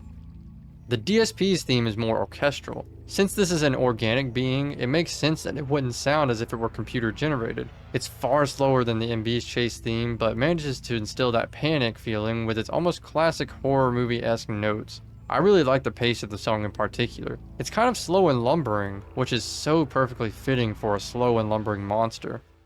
The moments in between the tracks used are left completely quiet, only punctuated by the sounds of your own footsteps. These moments are placed very well. They make the environment feel eerie and creepy. By that I mean it gives me the same feeling that I would get if I were to enter an abandoned house in the woods at night in real life. It's too quiet, and it's unnerving. This also helps to build up the tension. You have the quiet moments that the louder moments have more of an impact. I'll go a bit more into that subject in a moment, but for now let's move on to the final element of the atmosphere, the sound effects. Sound effects are exactly what they sound like. The sounds that are made in the game that are not part of the ambiance or music. These include noises from footsteps to doors opening, menu navigation noises, monster movement, hitting a wall with a hammer, and the list goes on. These sounds are used exactly how you'd imagine they would be used, and all the sounds fit very well in Dead Cedar. Even noises that aren't part of the actual world still feel as if they fit into the world, such as the dialogue noises or the sounds made when you pick up an item. Once again, if this is done correctly, then you won't notice anything wrong. One thing I did want to mention on this subject is the sound effects used to build suspense or get the player to feel on edge. For example, before your first encounter with an MB, there will be an eerie mechanical sound playing that is quiet enough to sound like it's in the distance.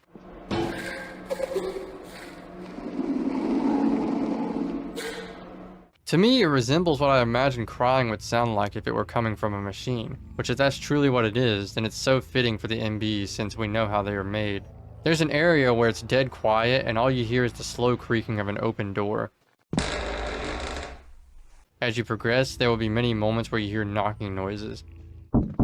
You may chalk this up to random sounds being played, however these knocks are coming from the rooms where the DSPs appear from later, and it's as if they are knocking at you when you pass by.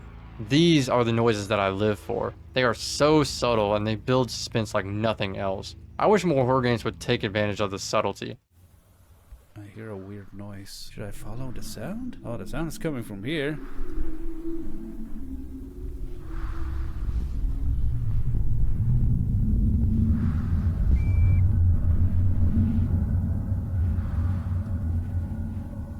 Okay, that's creeping me out quite a bit. Just play some quiet noises in the background. Some players may catch on to it, some might not, and that's okay. I'm breaking from the subject a bit here, but this also extends to visuals as well. Not every single thing in the game has to be experienced by every single person that plays the game. I do believe the issue here is that these subtle things take a decent amount of time and effort to employ, and since the developers usually consist of a small group or even one person, they'd rather not have that time go to waste working on something that may not be caught by some players. You've moved your head, haven't you? It's understandable, but it really does heighten the immersion for me. Take I'm on Observation Duty for example, a game where the entire point is to find differences and fix subtle and not so subtle changes within an area. There are so many permutations that it's not possible to see every single anomaly that can occur in just one run. I've played through some levels upwards of 10 times and I still see new events. It's what keeps the replayability so high. My point is that different experiences between different players is a positive thing. It leaves so much room for unique gameplay and stories. Dead Cedar has many moments like this on both the visual side and the audible. I think it should be applauded and recreated more often. If you happen to be a game developer struggling with creating a tense or scary atmosphere, then please listen to what I'm saying here. This is what works. This is how you make atmosphere in a horror game. Even if you feel I did not properly describe these things, then please play Dead Cedar for yourself and take notes. Now that we've covered what I believe is every aspect I can think of when it comes to atmosphere, I like to give some examples of real moments where atmosphere has caused fear, both in Dead Cedar and some other horror games. Take this moment from Elevated Dread that I did a playthrough of back in March. This game is incredibly tense when it comes to the atmosphere, and the game has set up 2 moments where you're basically told to hide from the monster or you're dead. Here in this clip, I'm playing through the game again to see if I'll die if I don't hide, as the game is trying to tell me to do. Nothing, really? The hiding is just nothing? A little disappointing, but it is cool that they built up the atmosphere good enough to make me want to hide in the first place. It turns out you're not actually in any danger, and the game has just scared you into hiding from a danger that doesn't exist. In this clip from Dead Cedar, I'm exiting the basement. I had previously found an MB hiding in the dark, and I was already paranoid about that. Upon exiting the basement, I'm doing my best to go to the safe room and save my progress, so things are fairly tense. After rounding the corner, a subtle door creaking sound is heard, and it causes me to totally stop in my tracks. Nothing but the atmosphere keeping me on edge. Forget that, I'm out. Stop. This is the final clip, and it's from a game called Inside the Dark. I'm locked in a small hallway. It's incredibly dark, and the atmosphere up until this point has made me very cautious. There is no danger in the game yet, and I'm quite literally clinging to the walls as if they will give me some kind of safety in all this. I don't know why I'm so attached to the wall, like the wall is going to give me some safety. This next element doesn't apply to most horror games, but since it is an element that is present in Dead Cedar, we should cover it as it absolutely adds to the atmosphere. The fixed camera and its angles. The fixed camera is a main component of classic survival horror, and Dead Cedar is taking the liberty of using it. So how does it fare? Well, I'd say the fixed camera and the angles used add so much to the atmosphere. Let's just grab a few shots from the game and look at what the camera chooses to show or not show. These angles really amplify the horror factor for me. Remember when I talked about how the fear of the unknown is a big factor for horror games? And how that comes into play a lot when making dark areas? Well, now we have another unknown to worry about. What's around that corner? Since the angles are fixed, we cannot see things that the developer does not want us to see. These angles aren't just chosen to enhance the atmosphere, there are tactical reasons as well. One very obvious example being the moment in the basement where you can notice a light going off just barely a few rooms away. This area is not close to our character at all, yet the chosen camera angle allows us to peer through 2 doorways to get a glimpse of it. These angles are also used to give direction as well. Take for example the crowbar at the beginning of the game. If you approach the house and take a left at the boarded up door, you'll run into a fence to the backyard. There's nowhere to go over here, however the developer has clued us into where we need to go using the camera. You get an angle that shows part of the backyard and what's behind the fence. And what can you see just beyond the fence leaning against the house?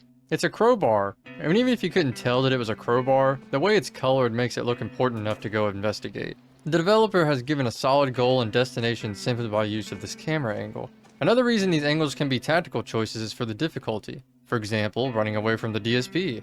The times where you get some distance and you have to watch from a corner to see which direction it's approaching from are some of the most tense moments in the game. You may also be afraid to turn a corner if you think that it may be waiting around that corner. A great example of what I mean is done perfectly in Resident Evil with the first Hunter encounter. You're shown a cutscene through the eyes of an unknown monster moving quickly through the environment. Except this isn't just any environment, it's the areas you've just passed through.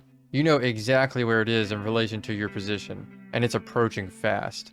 And when it gets to the door leading to where you are, you're met with this. You're given back control, and you know that there's danger, and you know where that danger is, but you cannot pinpoint its exact location.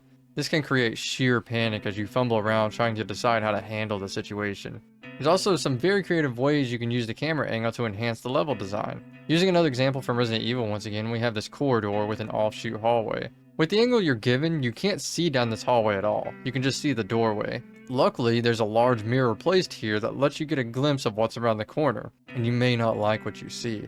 I know that the fixed camera mechanic is a highly subjective one. I just find it neat that we're forced to view the world exactly in the way that the developer intends us to.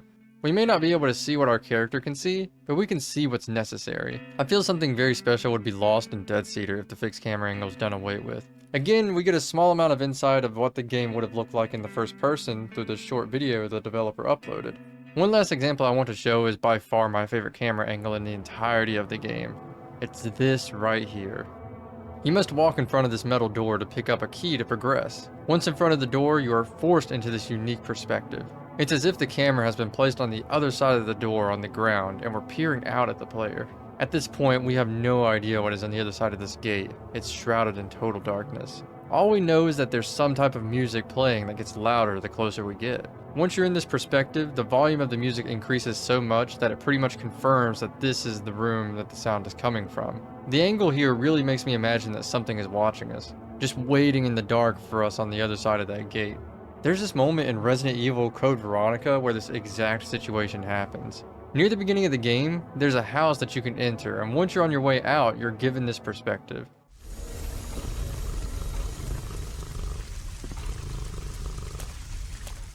Something watching you from under the house. It doesn't just give you the feeling that you're being watched, it straight up tells you something malicious has its eye on you. Circling around the house a bit more, you're met with a dead body. You may think that this body will rise to attack like some others have done, but instead it gets dragged under the house, confirming that whatever just watched you exit the house is deadly. You can then pass with no issue, however you will have to pass through this area again, and when you do, such masterful build-up to a scare. Still talking about the perspective from the gate in Dead Cedar, this camera angle has so much more to do with the aforementioned moment with the dogs. However, during my first playthrough, I was immediately reminded of this terrifying moment in the first Resident Evil. In the GameCube remake of the first version, you can check this gate behind the stairs as soon as you're given control. You're told that you cannot open this gate yet.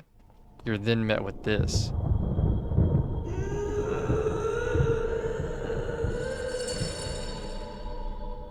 Something horrifying is waiting for you on the other side of this gate, and sooner or later, you're gonna have to face it. Those were the exact feelings I had when looking at myself through this metal door in Dead Cedar. This doesn't really prove anything, and there's no argument to be made here. I just wanted to share my experience and what was going through my mind during my first playthrough. Kinda show you a glimpse into the headspace that I'm in. Here's some developer input on the fixed camera angles. That's another thing, the fixed camera style. I deliberately placed camera angles to hide the line of sight around corners. Imagine if this game was an FPS with stereo audio, how incredibly simple it would be. No, actually, you don't have to imagine it, because I tried it, at least the FPS part. It looks spooky, but this gameplay is a no-brainer, and I know you've seen it before. I know this section has gone on, but I have one last thing I'd like to quickly cover here. I'm not sure exactly where to place this one, but I do believe it adds to the immersion and the overall atmosphere, so why not place it here? I'm talking about the level design and the overall map. There's an argument to be made for this being one of the absolute most important elements in any game, and I'm inclined to believe that argument. Imagine if Dead Cedar was exactly the same game, except instead of having a realistically put together house, each floor was just a flat, open area with doors on each wall. That would just be downright boring. Not to mention it'd kill a lot of the immersion. Dead Cedar's world is believable and real. Despite the graphics and the admittedly goofy looking main character, it's easy to put yourself in place of the character. It's easy to feel as if you're actually in this world, experiencing all the creepiness, the horror, the monsters, and the scares that it has to offer. Something brilliant that the developer played into is the building tension around the safe room. The dev knew that the players would be trying to save every chance that they get, so they played around with that need to save. Throughout the game, you'll be making many trips to the safe room to save your progress. If you weren't doing this at the beginning of the game, then you'll surely start saving more often after you lose your progress from a death. At the very least, you'll want to save after surviving significant encounters or long trips. The game will periodically place noises or encounters in front of or near the safe room to cut you off from it, ultimately making every journey to the safe room more and more tense. I'm going to show you a small compilation of my safe room visits throughout the game. I cut many of the beginning saves simply because nothing happened, so just know that there are plenty of times where you save and nothing goes on. Take note of how much more cautious I get when approaching the safe room as time goes on. How about we save our progress so I don't have to do that again? Forget that, I'm out. Stop with the noises. Just please let me get out to the safe room. That's all I want. Why? What? Whoa! You didn't let me get to the safe room. Can I please just get to the safe room?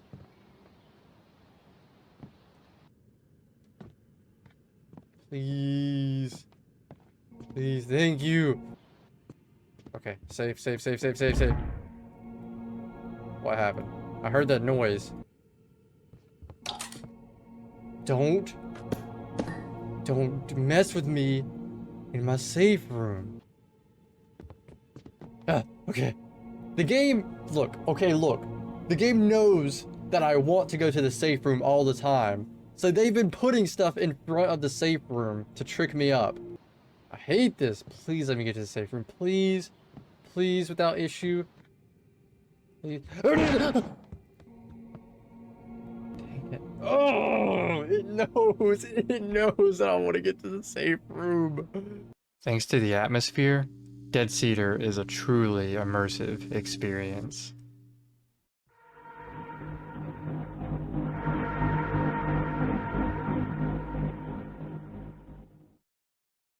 Hey, you still with me? You haven't fallen asleep, have you? Maybe clicked off the video because it's too long?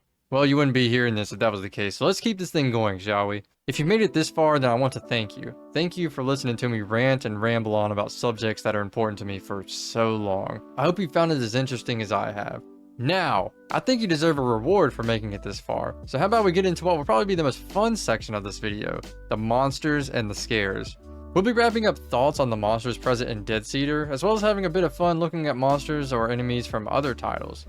We'll also be covering scares in games as a whole, and of course the ones present in Dead Cedar. Let's get the Dead Cedar monsters out of the way since we've already covered a bit about them in other sections, and we'll start with the MBs. Visually, they're machines. They're a metal box with 6 poles that have joints coming off of each of its sides acting as legs. There are also wheels on the bottom and a row of saw blades on the front which are used to kill the player if they catch you. There's a lamp-like antenna protruding from the top. This concept art tells us that this is actually a speaker. I don't believe the speaker is used during any interactions with the MBs themselves. However, there are some odd sounds that can be heard at one point in the game. Do you remember the metallic crying I mentioned before?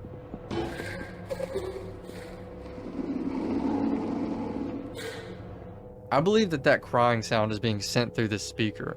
Given the lore that we covered, these should be the victims of our main character. Their souls forced into these metal bodies. I get the feeling that in terms of story, these speakers would have been used as a form of communication. Have you ever seen that old animation by the same guy that made Salad Fingers called Dog of Man? I imagine it being kind of like that. By the way, that was a weird animation, wasn't it? I'm actually so old that I used to own a Zune MP3 player, and those things were advanced at the time. You used to be able to put video files on them, and I actually downloaded the Dog of Man video and put it on my Zune, and I thought I was so edgy showing it to people at school. But anyway, back to the video. I'm a massive fan of how the MBs work. They activate with a loud noise if exposed to light or if you get too close. They pause before giving chase, just long enough for the player to understand that things are about to get hectic. After activating, they'll chase the player for a short period before deactivating and disappearing completely if moved off screen. One subtle thing that I really enjoy about the design of these guys is this moment right here.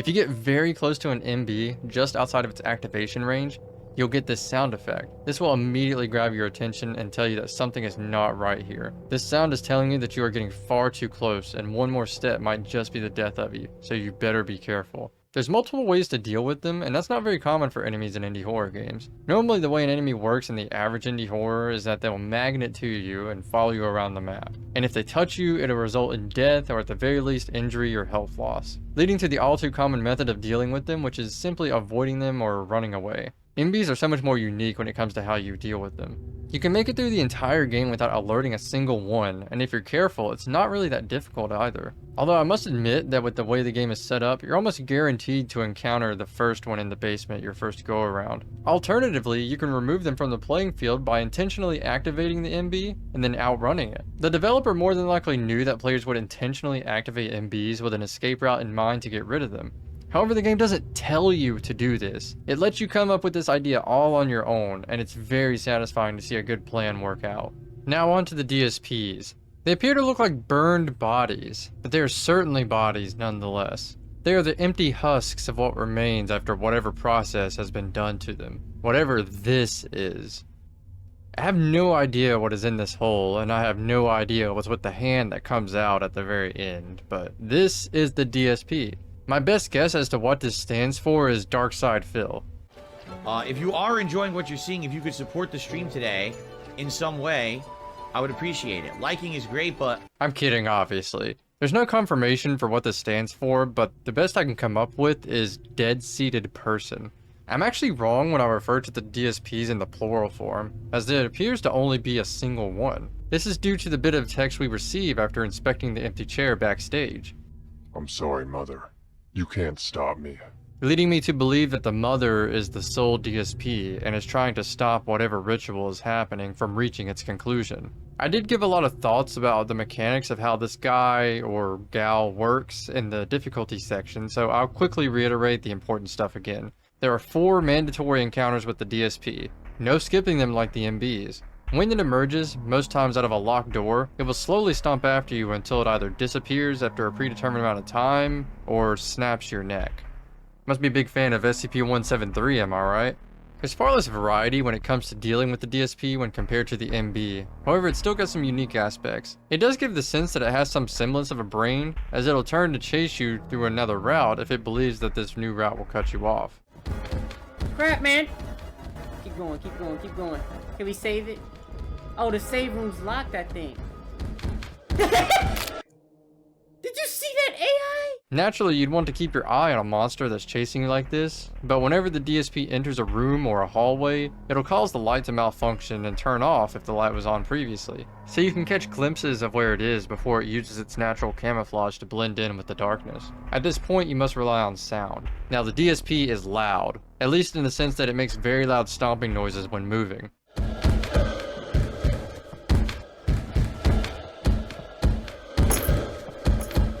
The louder the steps, the closer it is to you.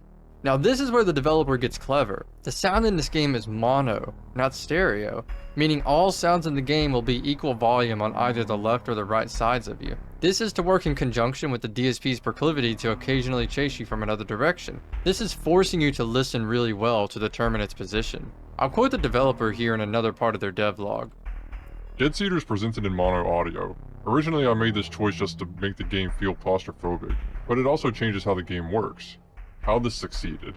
Mono audio means you can't tell where threats are coming from.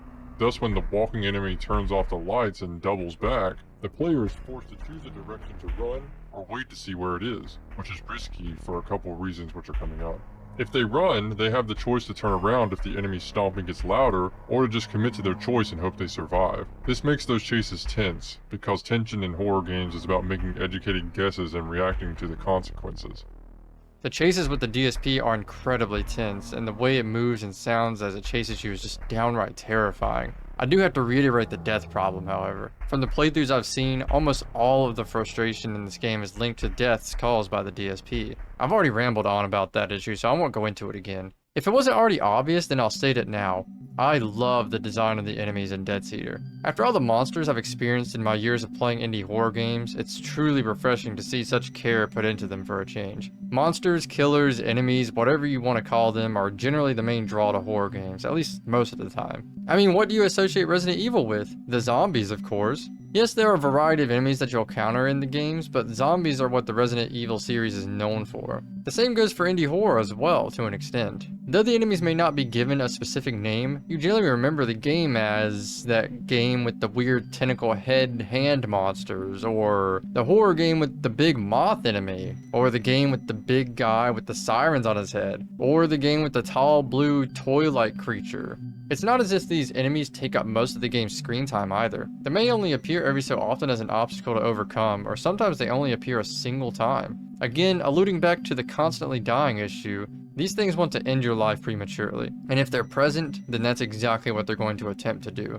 By nature, monsters should not be present at all times. Not only would the difficulty skyrocket if they were, it would also get old very quickly. You don't want to expose your monsters to players too often. Circling back to that fear of the unknown once again, the less you interact with the monster, the more tense those interactions will be once they happen. If players spend too much time with the monsters, then they'll eventually learn far more about them, thus making them less frightening.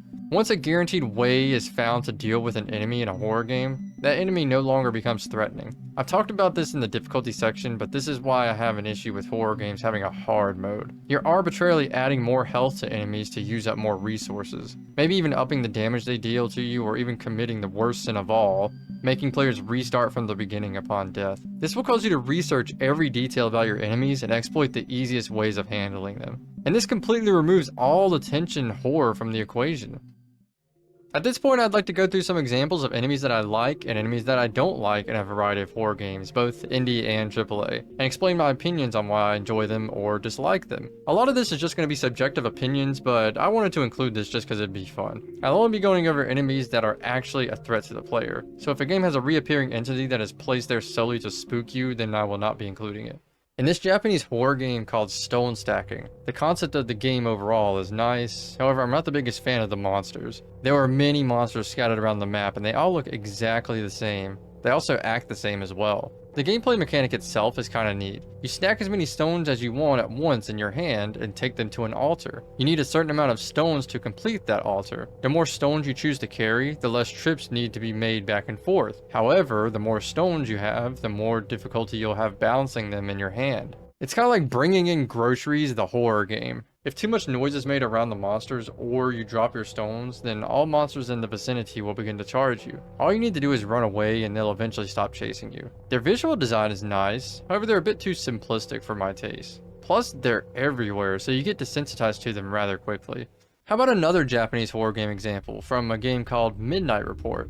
The goal of the game is to find 2 keys in the small area and take them to a door to continue the loop and do the same thing again. There will eventually be this freaky monster that will occasionally try to scare you by peeking around corners, but this guy is also a threat. If he catches sight of you, he will chase you. And he'll chase you rather quickly too, and you must run and hide in a wardrobe until he leaves if you want to survive. After he's shown himself, you have to use stealth to navigate around him to continue the previous objective. The chase is chaotic and the hiding is fine as a mechanic. However, the play area is far too small for this guy.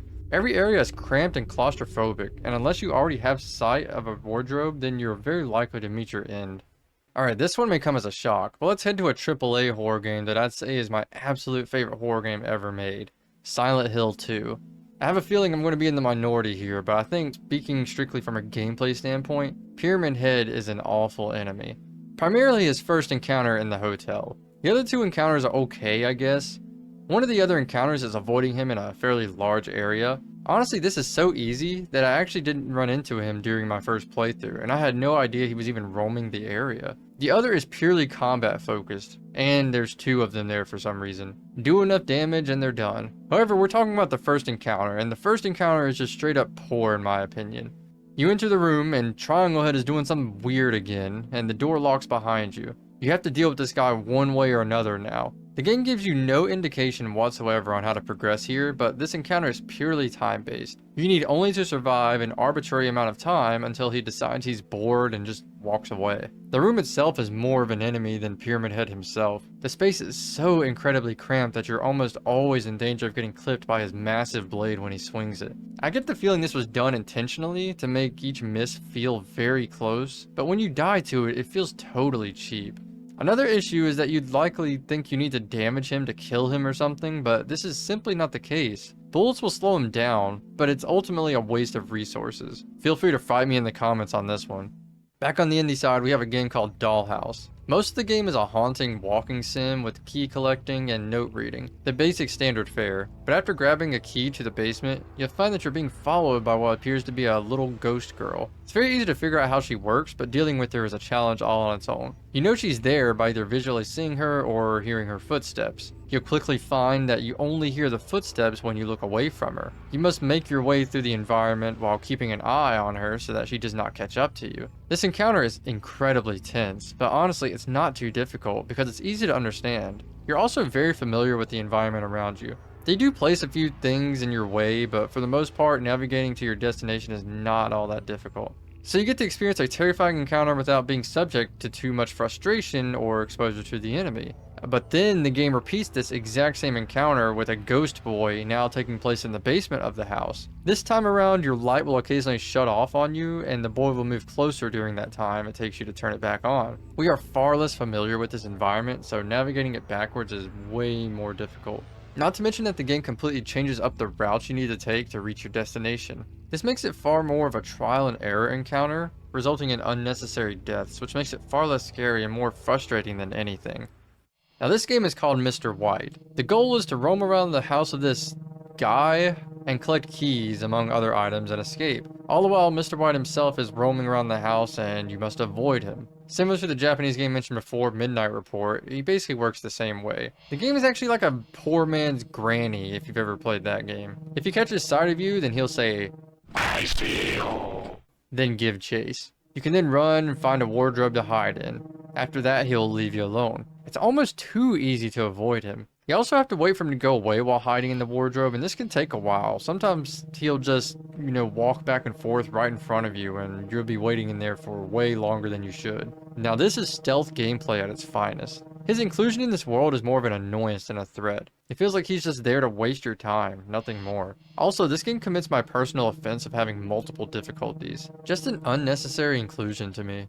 And speaking of stealth gameplay and wasting time, this is Sarah from the game Indicted. You really don't need to know much about Indicted other than the fact that it's a very poor game overall. That costs real money, by the way. We're talking about this woman right here. This is a classic example of what I'd call stealth gameplay. She will very slowly patrol the small corridor, and if she catches a glimpse of you, she'll give chase.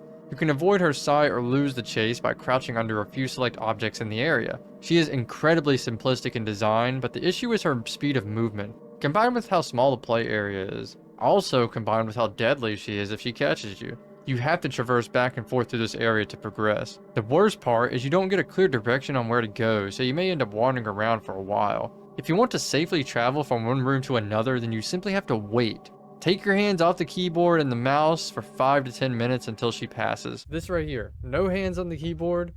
This is part of stealth gameplay. I personally cannot stand stealth gameplay in horror games. They generally require that you sit in one place and wait an indeterminate amount of time. During this waiting period, you do absolutely nothing. Uh-oh, do you see me? I sure hope not. Wow, I'm so scared. Can you just go? このゲームは攻略上ヘッドホン推奨です。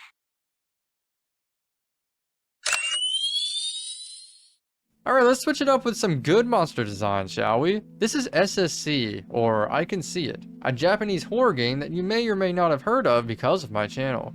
The game is wonderful. It's easily one of my top favorite horror games I've ever played, up there with Dead Cedar even. This is about the monsters specifically though. There's a decent variety of visually striking monsters in this game. There are plenty of monsters, and they all work the same. There can be an argument made against that many enemies functioning so similarly, but I don't have an issue with it myself. Regardless, let's talk about how they function. They will appear at different points in the game, but you need to handle them all the same. Here, look, another unintentional rhyme. You're given a camera with a flash. The camera has a limited number of flashes indicated by the battery percentage in the inventory menu.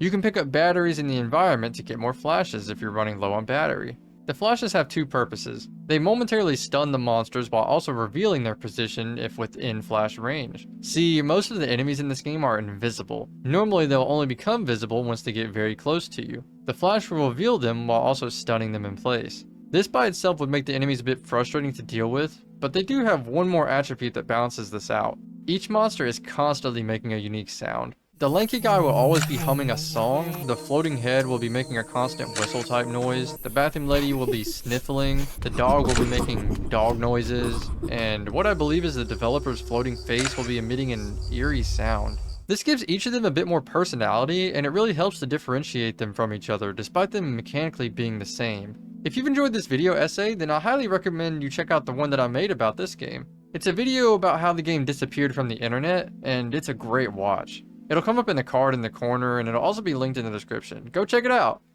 Alright, slow it down. That's too much positivity at one time. So let's talk about another badly designed enemy. This is Slendrina. So far, I've played 2 games starring this character, and they're basically the same game. You're collecting keys or key pieces to escape whatever place you've been trapped in.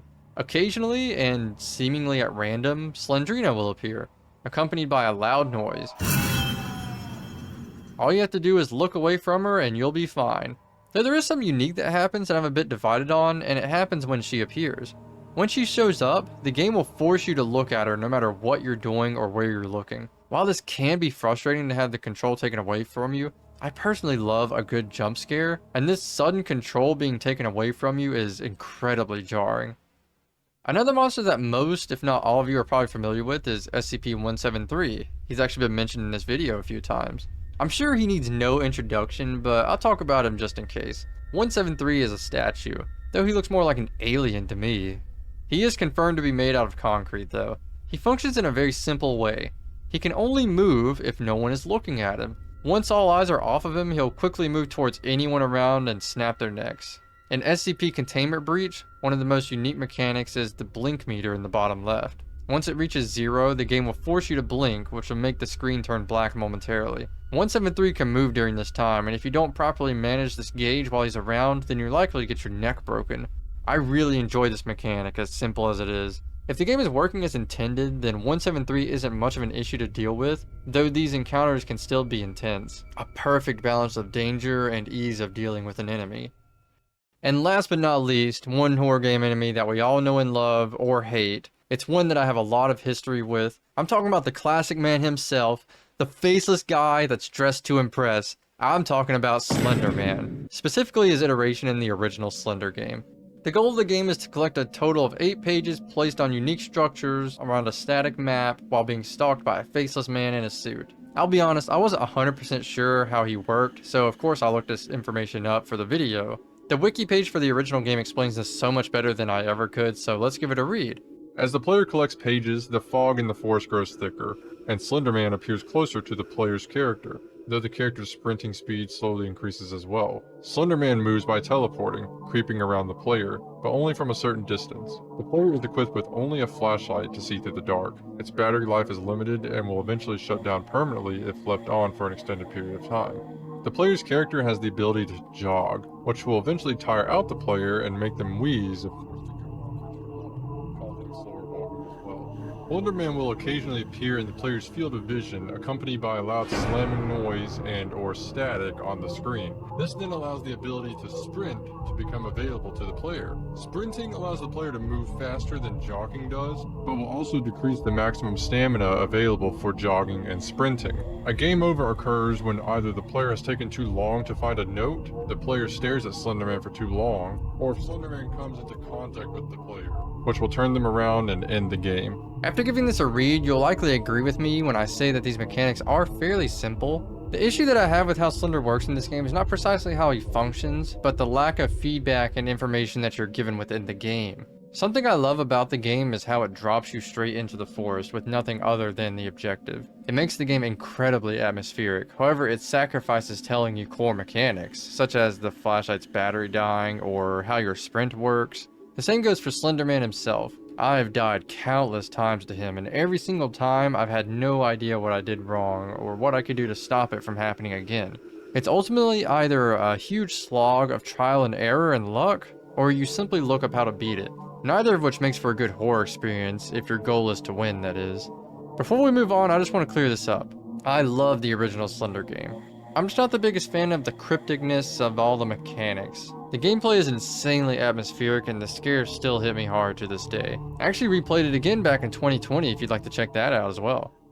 This brief look at a few of the enemies from some horror games has been fun, but I do have a purpose for showing them to you as well. It's not just for fun. I want you guys to have something to compare the Dead Cedar monsters to. I also want you guys to know why I enjoy Dead Cedar's monsters and what I'm comparing them to as well. For the most part, the examples I've given are how most enemies function in many indie horror games. And while a lot of them may have thought put into their implementation, they generally lack a lot of depth. All this to say that I am incredibly appreciative of the depth and care that Dead Cedar's monsters have been given. And finally, the last part of this section, the scares themselves. I say finally as if I'm not going to ramble on in this section as well. What is a scare?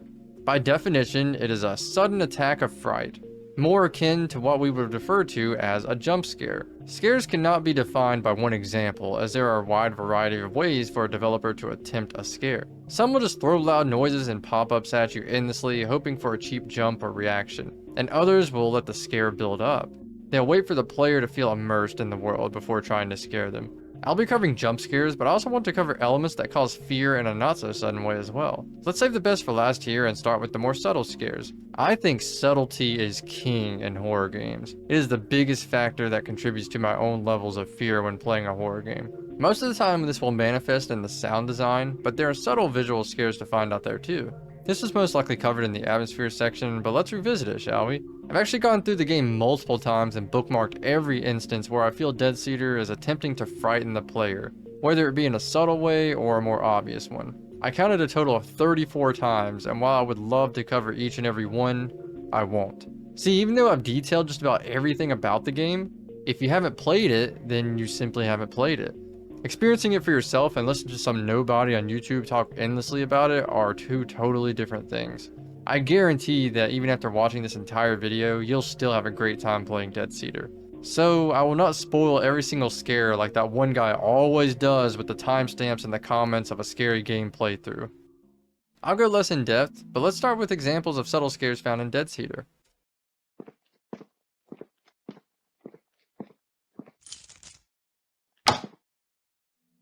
This marks what I believe to be the game's first attempt to scare the player. It's almost a mix of being subtle and harsh at the same time. All that's happening is the light in the room you're occupying has shut off. However, it's accompanied by a quick, sharp, flicking noise that's not exactly loud, but not quiet either. If this were not the first scare, then I doubt it'd have much impact. However, the game has been played for a decent amount of time up until now, and it has thoroughly built up the atmosphere. By this point, you should find yourself well immersed into the game and its world, so this one can hit quite hard despite being so inconsequential.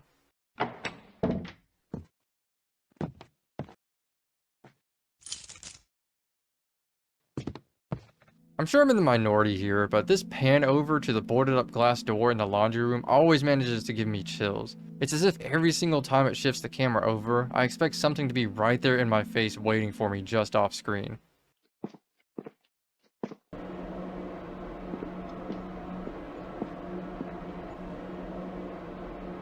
After grabbing the key out of the basement storage area, you'll make your way out of the basement, and what happens here is what I believe to be one of the best examples of a visually subtle scare that I've ever seen.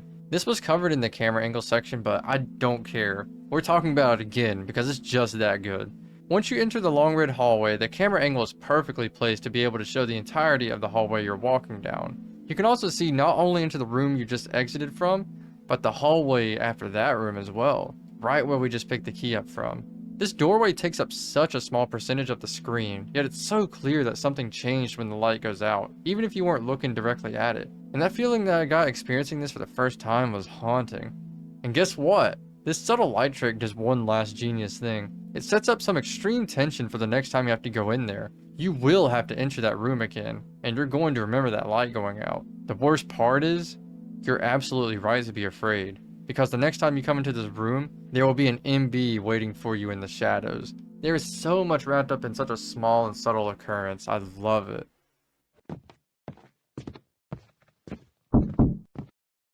Throughout the game, you'll be exposed to knocking noises. You may chalk this up to random ambient sounds, but they do serve a purpose.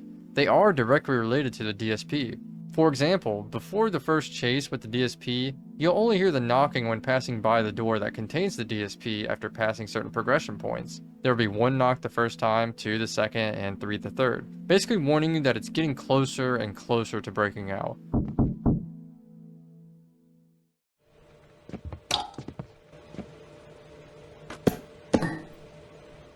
Once you pick up the helmet, you're shown very quickly that it is not a reliable source of light. After grabbing it, it'll go out shortly after, requiring you to fix it. Not only is this jarring, it also sets up some great sequences later. On top of that, it can make the player anxious knowing that they cannot fully trust this helmet.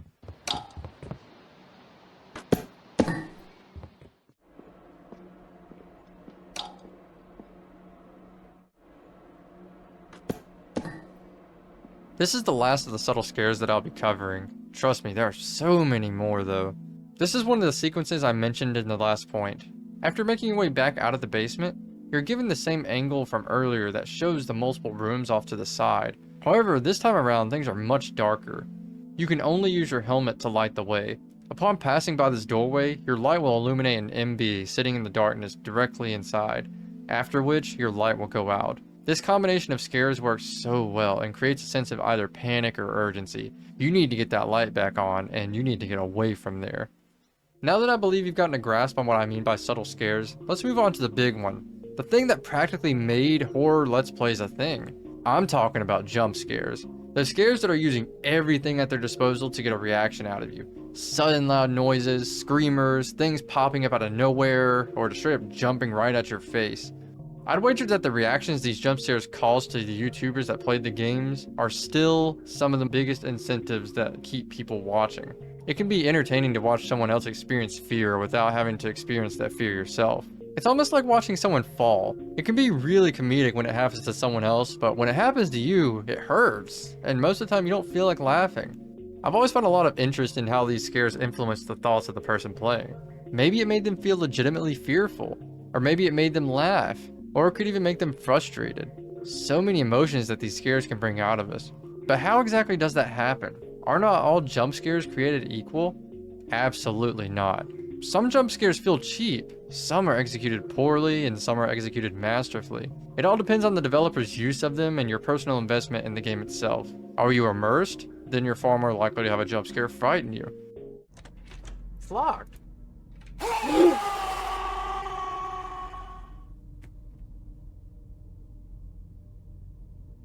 This, again, is another reason why I believe horror games are so incredibly difficult to make well. You have to be careful with how you use these elements and how you bring them together. One misstep can cause the player's immersion to break, and then all other aspects of the game can fall apart and miss the mark. The word jump scare tends to carry with it a negative connotation. However, I don't believe that's entirely true. I'm an advocate for having jump scares in horror games, just not cheap ones. Cheap ones are actually alright. I do think they keep things exciting at the very least. Jump scares keep things interesting and high energy. The last thing that you want to feel while playing a horror game is bored. And I believe that jump scares are a great way to keep the player from falling asleep at the wheel.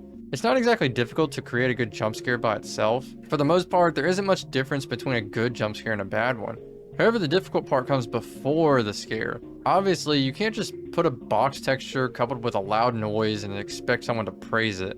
But just because a scare pops up in your face with a sudden loud noise doesn't mean it's automatically a bad one either. For your jump scare to work properly, there needs to be build-up, tension, the right atmosphere, and immersion. Dead Cedar is a perfect example of what I'm talking about. It takes itself very seriously.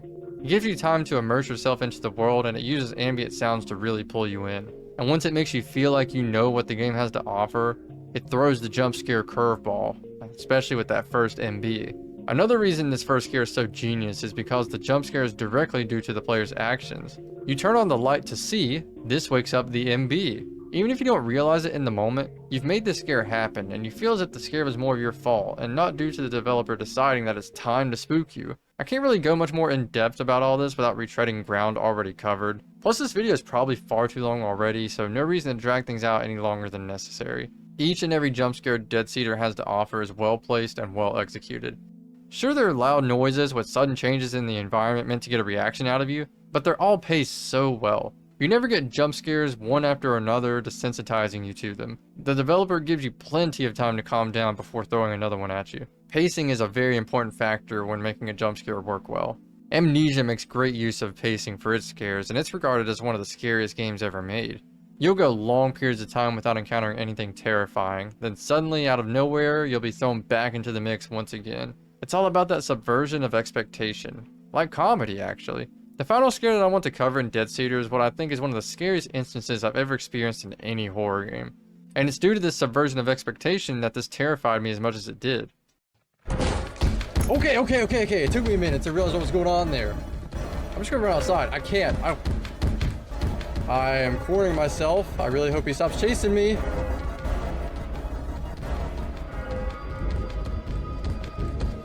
He didn't stop! He didn't stop! Oh, get away from me, get away from me, get away from me. Oh my god. Oh my god.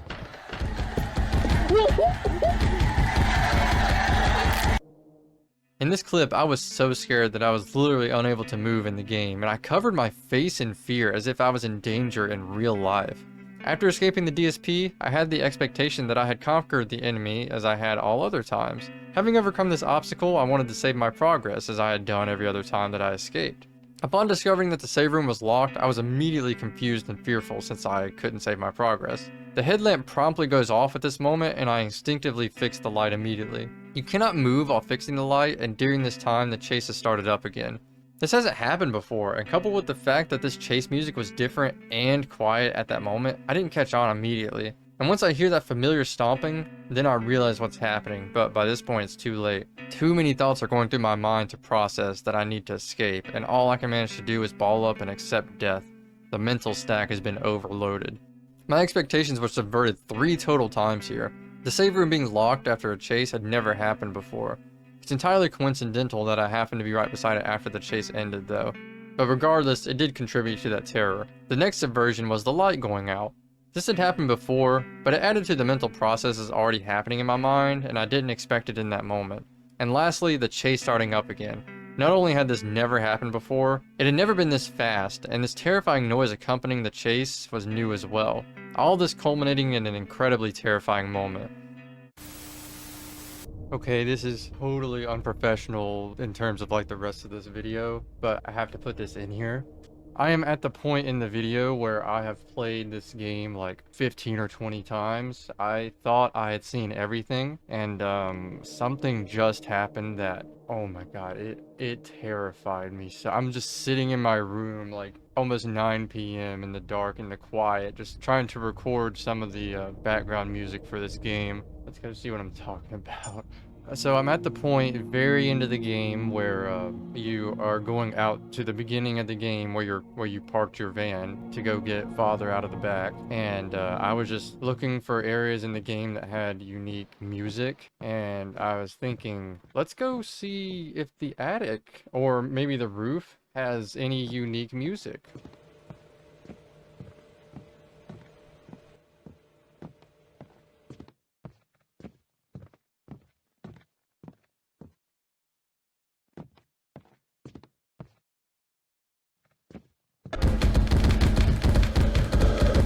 Entering the attic was a mistake.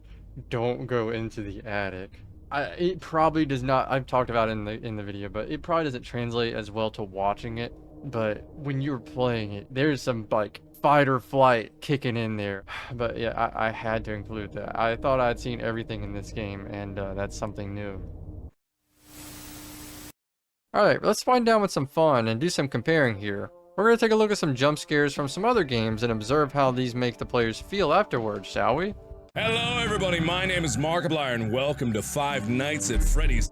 At this point in time, everyone and their mother knows what Five Nights at Freddy's is, literally. Its jump scares are what made it famous, and it's basically what it's known for. You may not have heard of this small channel, but this guy's done a complete playthrough of the game, and he received scares aplenty throughout. Oh, no!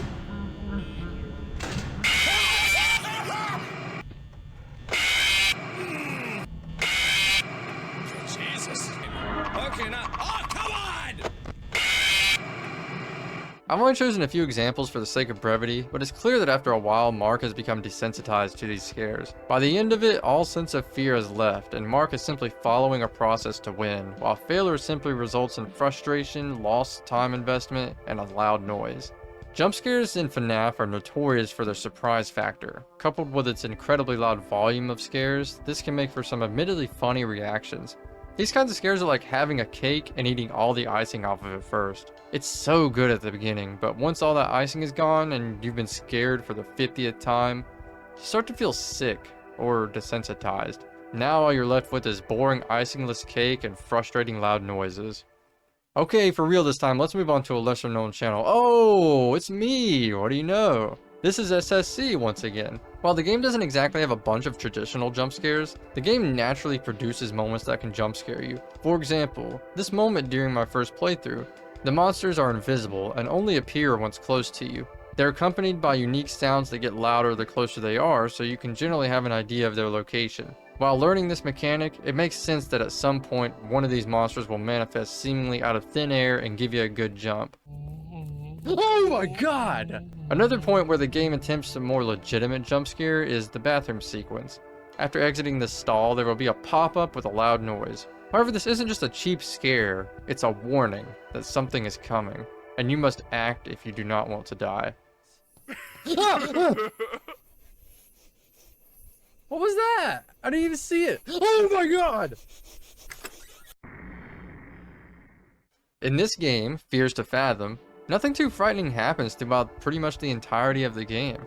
You complete mundane tasks and generally live your life normally. There is a sense of a horror atmosphere going on, however. It then becomes apparent that there's an intruder in the home, and you must either go investigate or attempt to make it to the front door. Then this happens. I see your shadow, you wimp.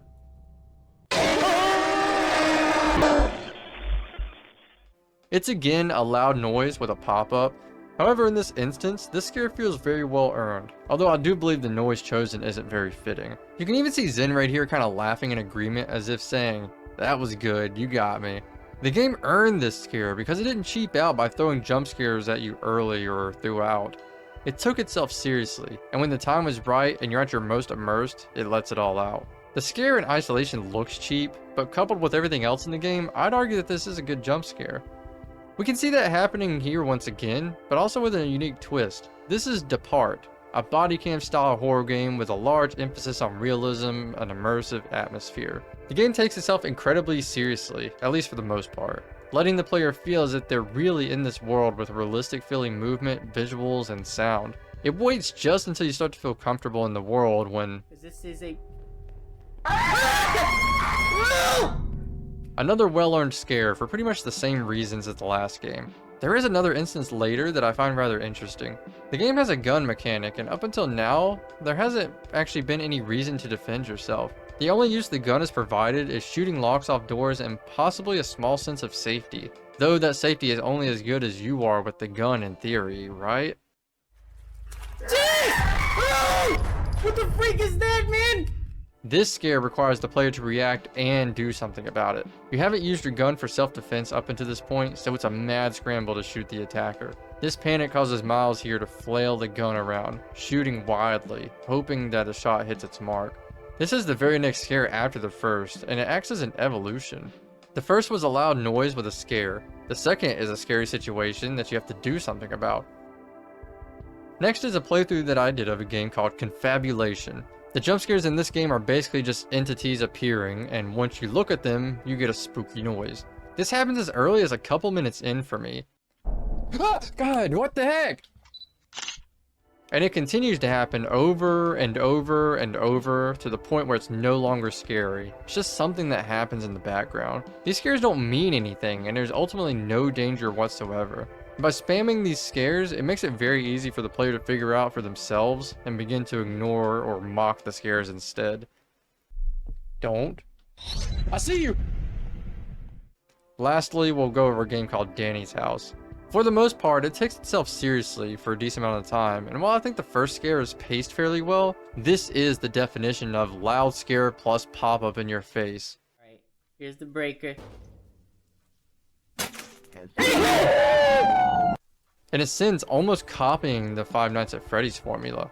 This first scare is likely to make almost anyone jump and react to it like this. Afterwards, the objective is to find the dog in the house and leave without getting caught, though this proves to be quite difficult.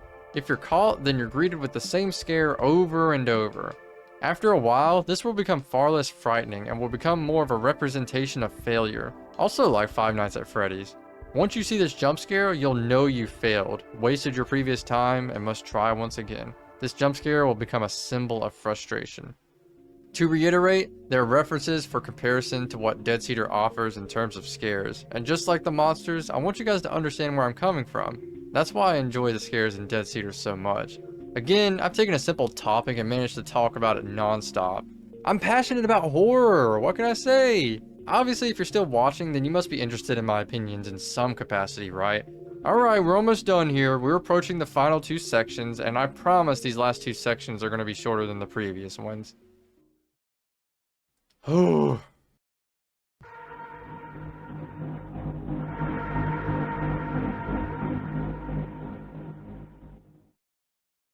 Ultimately, this video is about the game Dead Cedar. This is my first video like this, being this massive and in-depth, I mean. So I apologize if I've constructed this in a way that made that point lost at any time in the video. Please leave feedback in the comments about anything that I may have done wrong or structured incorrectly, anything like that. I want to make good content, and the only way I can get there is through practice and feedback. But yes, this is about Dead Cedar, so how about we get to know the developer? This game was made by a developer going by the name Zeekers. Again, I have tried to have a bit of an interview of sorts, but to no avail, so all of the following information was gathered through online research. So if anything is wrong in this section, then I'm sorry, it's what I found online. Anyway, Zeekers is not new to the game development scene or even the horror game scene at the time of this game's publishing. Dead Cedar was published on April 2nd, 2021, and was released for free on both Steam and itch.io. Zeekers originally started developing games on Roblox. Apparently I'm a very old man because I had a ton of issues figuring out how to just use Roblox and even find these games in the first place. But nevertheless, let's take a brief look into their earlier creations, starting with what appears to be the very first game that they ever made, Breach. Breach was created February 25th, 2014. Going off of Zeeker's Twitter, they say that they are 21 at the time of making this video. So if this is true, then that means Breach was made when they were merely 12 years old. Or at least somewhere in that ballpark, unless my math is just wrong. The game is crude and honestly not fun to play. However, remember that this was made by a child back when even grown adults were not very good at making decent horror games. This game is basically a poor man's SCP containment breach, having monsters with number designations being contained until you release one by pressing a button. I didn't get very far before this guy touched me and I was unable to continue, so let's move on. Next is Rigido, or Rigido, not sure how to pronounce it, made later that same year. I don't have much to say on this one. It's a 2D puzzle platformer type game. It's not too bad if that's your thing, however I'm not really a fan of the control. But it shows that Zeeker's focus hasn't always been solely on horror. Next up is Lightbulb, created in March of 2015. This game is a bit special in the sense that it got a mention by the developer in the devlog. Dead Cedar is like the antithesis to another game I made called Lightbulb. In that game, the player would get brutally attacked in the first 30 seconds, but the rest of the game was mostly absent of scares. In fact, after the beginning, you could go through the entire game without being in danger even once if you made the correct turns. This is basically true of the entire game from what I could tell. I wasn't able to finish the game due to falling out of the level here, and I honestly didn't want to play the game again, but not a single big scare occurred after the first one in the first few minutes. The big thing to realize here is the interest and development in the horror genre being made when compared to the first game, Breach. I don't personally enjoy playing this game either, but it attempts to build suspense, has a unique light mechanic, and even offers a fun choice part of the way through that I'm sure comes up near the end of the game. They Breathe is the next game, and unfortunately I could not get that game to work. It might have something to do with me not understanding Roblox, but after a very long loading screen, I found that I couldn't move. I then reset my character, and while I could move this time, the loading box wouldn't get out of the way. It's sad because this game seems to have a large emphasis on atmosphere. Nevertheless, we'll move on. The last game I want to have a look at on Roblox is a game called Silent Dark, created in 2016. A game that sadly no longer works, however it appears to have been fairly interesting judging by the trailer. Apparently this was a psychological thriller. I would have loved to see how that played out. Let's move on to the games released on itch.io. There's only one that I want to mention here, and it's a game called Take Your Wish, a game that seems to have fully realized this grainy pixel style. It's a short point-and-click horror game with an emphasis on atmosphere. It's got a neat twist, and I won't spoil it here, so go give it a try for yourself. It's free. Take Your Wish was actually created in 2023. The next game that I could find that was made after the Roblox era was a game called It Steals. This game was released within the same year as Dead Cedar, but it did release before Dead Cedar. It Steals received a lot of recognition after being played by Markiplier. This game is more of an arcade-style game, almost like a horror version of Pac-Man. You must traverse through a maze and collect these blue dots while avoiding monsters. There are multiple levels to this game. Depending on which mode you choose, it will determine what monsters you must deal with and what mechanics are at play. You must unlock each different mode by completing the previous one.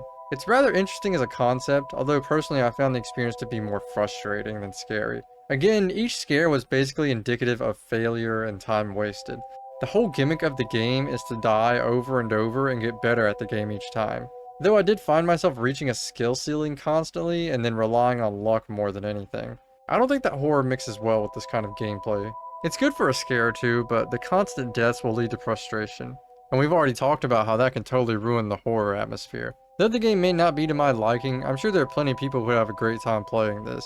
I still applaud the creativity and style at play, I'm just not the biggest fan of the gameplay itself. And after this, we of course have Dead Cedar. Surprisingly, It Steals costs money, while Dead Cedar is free. In my personal opinion, based on quality and overall enjoyment, I think that should be swapped, but I suppose the argument is that Dead Cedar has very little replayability, while It Steals has plenty, thus increasing the overall playtime, making it worth money, I guess. Seekers has developed one last game, a game called The Upturned. I didn't play this one myself, but I've watched a good bit of a playthrough of it, so I think I have a general idea of the game. Don't blame me, I'm broke, I can't really afford things right now. I don't make money off of YouTube, so feel free to help me out with that issue by joining the Patreon. The game looks like a legitimately good time. The Upturned has a large focus on quick, snappy movements and decision making combined with a lot of comedy. Though the world takes place in one filled with horror themes, I'd be hard pressed to call this a horror game. It's more like an adventure comedy with horror elements. Though I'd argue it appears to be worth the price tag, so please check it out and support the developer. That's really all I have to talk about in this section. It appears that horror has been a big inspiration for Zeeker since the beginning. It is mind-blowing to me how much talent this developer has at such a young age as well. They created Dead Cedar when they were around 18 years old from my understanding, and I find that simply incredible.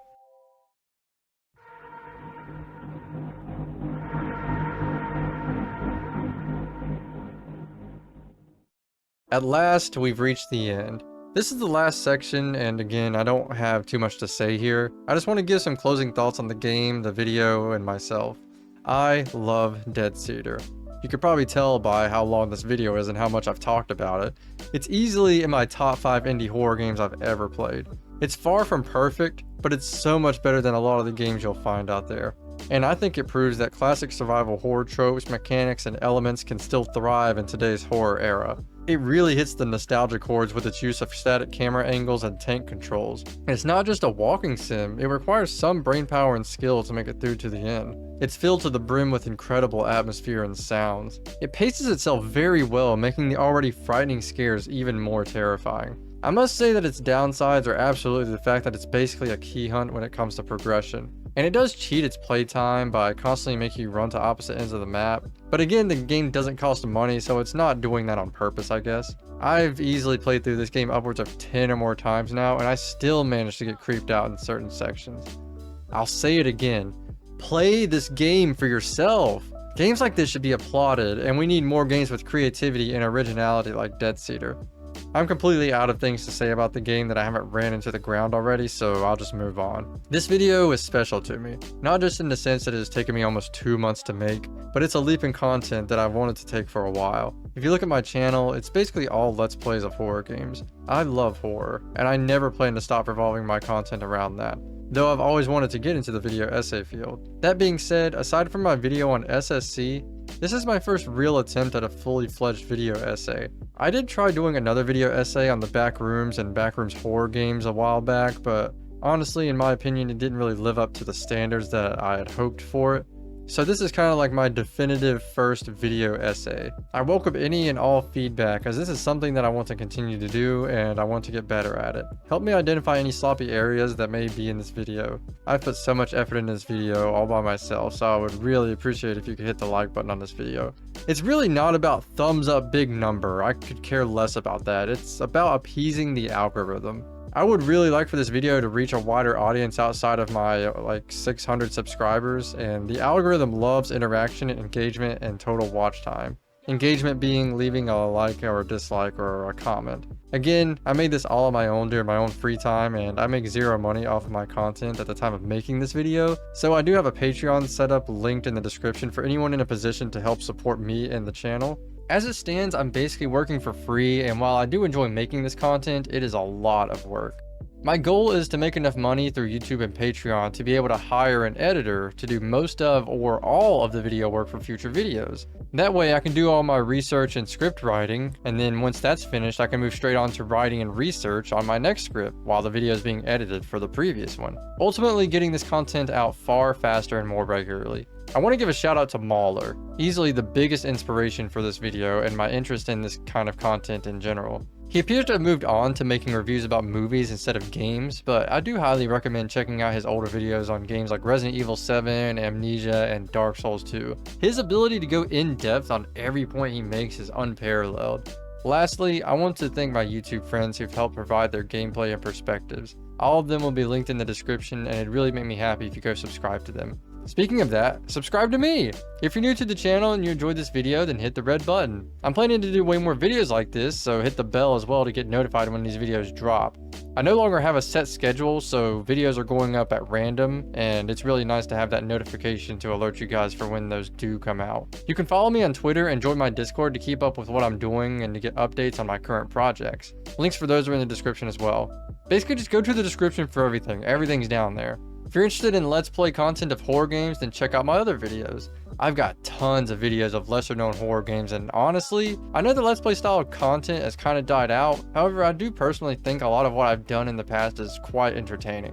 Thank you for sticking this out with me until the end. I want to thank everyone who has supported the channel up until now, and I want to thank all the future people who will continue to support the channel after this. Your simple decision to hit the subscribe button has shown that you believe in me and the channel. I'm trying to make that YouTube dream a reality, and I couldn't do it without you guys. Thank you so much for watching, and I'll see you guys later.